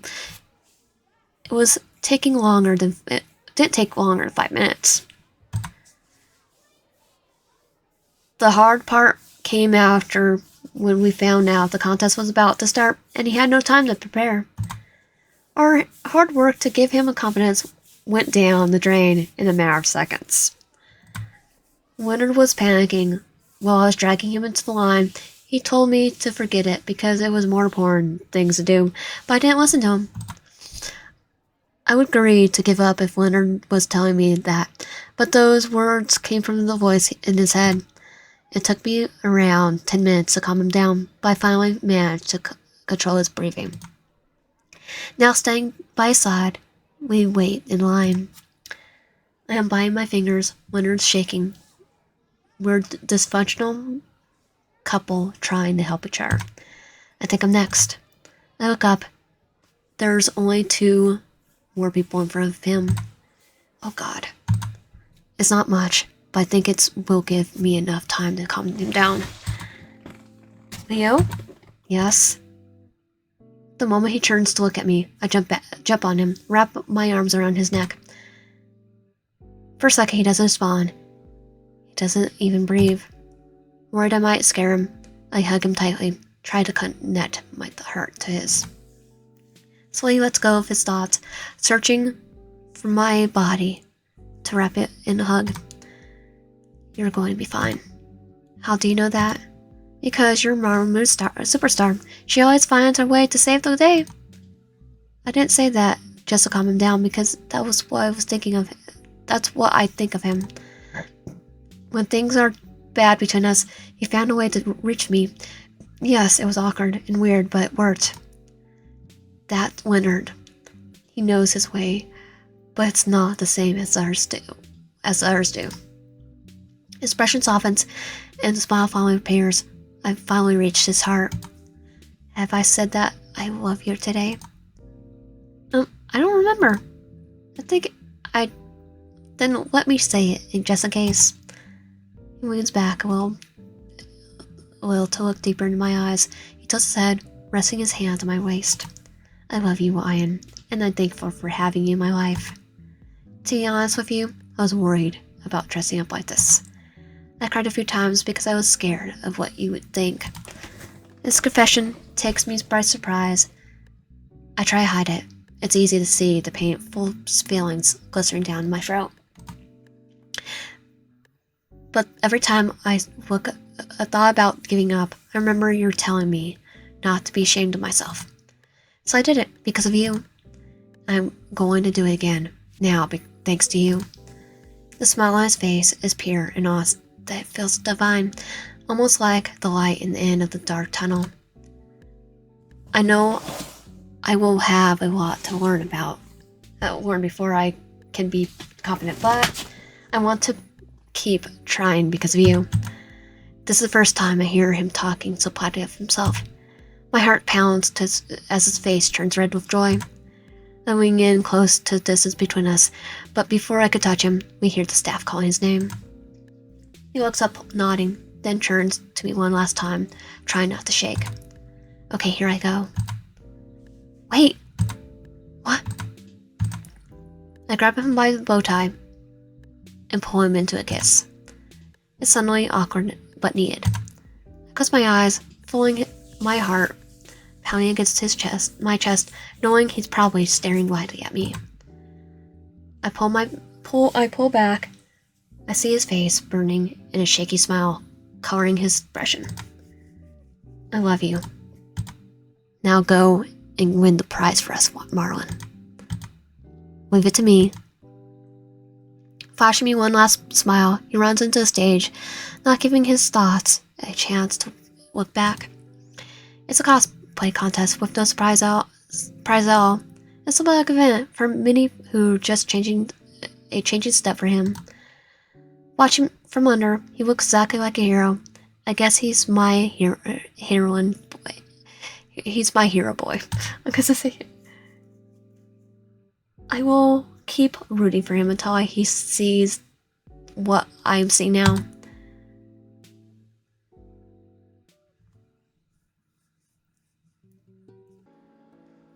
Now we're gonna pick I would never hurt the school's reputation, but we're gonna skip through it and most of it just until we have new dialogue.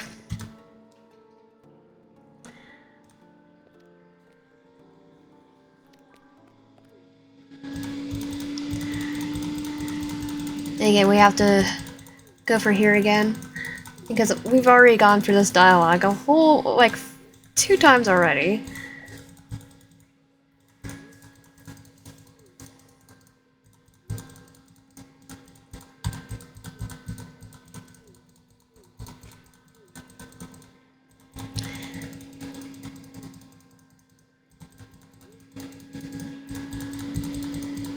Only thing I do not like is this. The phone is so slow.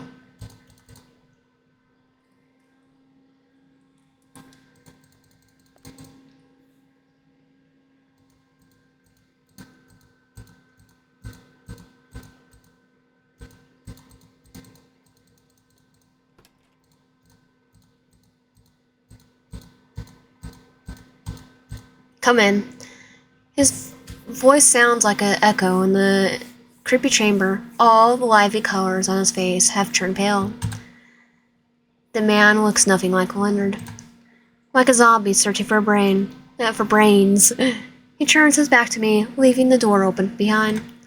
My body relaxes as soon as his figure disappears from my sight. However, my heart is still filled with suspicion.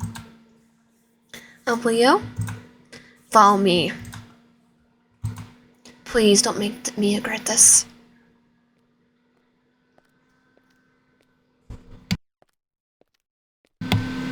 So we walked quietly through his living room, heading to the stairs in the corner. Since I arrived, he hasn't said a word. He didn't want to look at my face to make sure I was following him. I can't deny the whole situation's unsettling. Make me worry about my safety. It's like, is he the Yandere? That was it, Eric. Reaching the last step, Leonard opens the door, motioning for me to walk inside. I knew he wouldn't answer anything I asked, so I decided to do as he wanted. The room in front of me is dark. Even the light from the corridor isn't enough to see what's inside. I squint my eyes, trying to make sense of the figure in the shadows, only to get more confused. Hearing a strange noise, I turn my head to look at the corridor. My body freezes when I see no one behind me. Gulping, I look to take a step back into the corridor. Leo? Leo, where are you? It would have been easier if you never found out why. Eh? I hear his exhausted voice coming from the shadows in the room, sending shivers up my spine. I don't know when he got inside, but I'm sure I'm not walking there until I see his face. I don't want to do this, but I have no choice anymore. If he's secret yonder too, it takes too long to finish every word in the sentence. At this point, I don't feel like he's even talking to me. Now, I don't know if I should be scared of him or more concerned about his mental health, or both. I need to do this for your own good. When my curiosity gets the best of me, I take a step closer to the door. It takes less than a second for me to see Leonard's face, half shining in the light. He's biting his teeth, angry as his eyes wide in terror. In his hand, I see a glowing wand, make me question what the heck is even going on with him. This won't ruin my life. What? I'm going to make you forget it. Wait a minute. Why, don't look. Taking a step inside, I turn the switch up, finally lighting up the room. The light acts like a protective shield, making Leonard flinch. Behind him, wall filled with figures, posters, and all kinds of goods from Minor Moonstar superstars decorate every corner of the room. The dead look in his eyes is gone, and now is insecure as the insecure art teacher's back, where he always belonged. Stop it! What the heck is wrong with you? What's wrong with you? This is just anime. Why are you being so scary? Eh? Gosh, I just want to talk. I'm not even here to blackmail you or something. So you don't think I'm weird? No, though, you're trying to make me forget. I like Moon's a superstar too. I mean, I'm not a big fan like you, but I like to watch it sometimes. I can't believe it. Yeah, me too. Shaking my head, I watch Leonard sitting up in the bed with a heavy burden on his shoulders and a confused expression on his face. I didn't know what got into him to make him believe that hitting me with a fake wand would be better than talking about it. It's like, yeah, you might need to go to therapy. Take a deep breath. I close my arms, looking at the smiling faces on the wall. When I saw the dolls in your locker, I was surprised to know you liked them too. Okay, the entire time that was ours. The keychain. Then I got confused because you were acting strange every time I mentioned something related to it. I'm sorry. I'm not going to lie, I was starting to think you were creepy or something. Yeah, of course. I didn't mean to be like that, but people usually don't think good things about older guys liking anime girls, you know? I don't care. I don't really care if you like anime girls or not. I like anime guys. And that would be a double standard. I didn't want you to feel the same about me. I'm doing my best to hide it, but I guess I made things worse. Yeah, but I got your point now. Gosh, I really messed it up. Kinda. It's okay now. Laughing at our stupid situation, I come closer, sitting by his side on the bed. Leonard's holding his head down, still tormented by the outcome of this situation. As the silence becomes unbearable, my gaze falls to his hand, still holding tight in the blue wand. Not to judge you now, but we're cool. You might tell me what the heck you were planning to do with the wand? I mean, you're planning on kidnapping me or something like a Yandere, because I already have a Yandere here. Erase your memories. That's what Marion did to save her friend from losing her mind. Leo, please don't say anything. It's embarrassing enough to hear myself say it. Gosh, I was worried about you being disgusted by me, that I wanted to wish magic was real. I really wanted Marion to save us. Oh, Leo.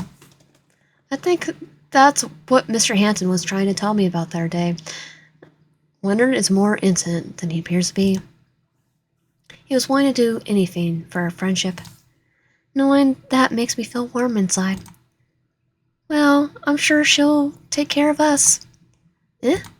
Yeah, I mean, if it's her fault, we're able to solve our problems, right?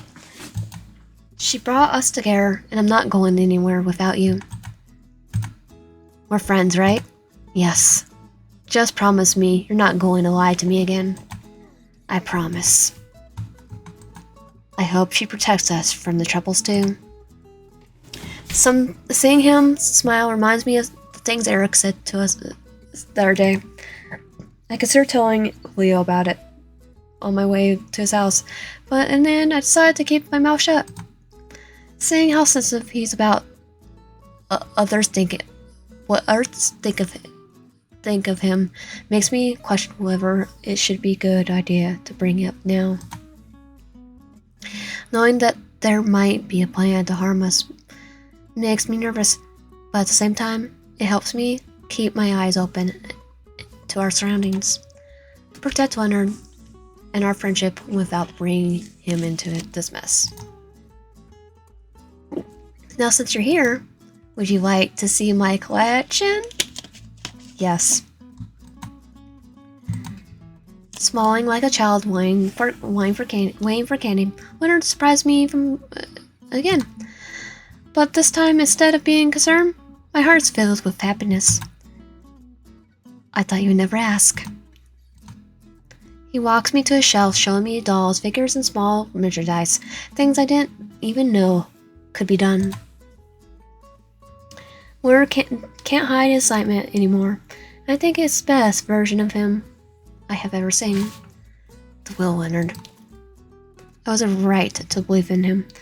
Now I could cherish the friendship like I've been doing with no concerns. With no more secrets between us, I'm sure things will only improve from now on.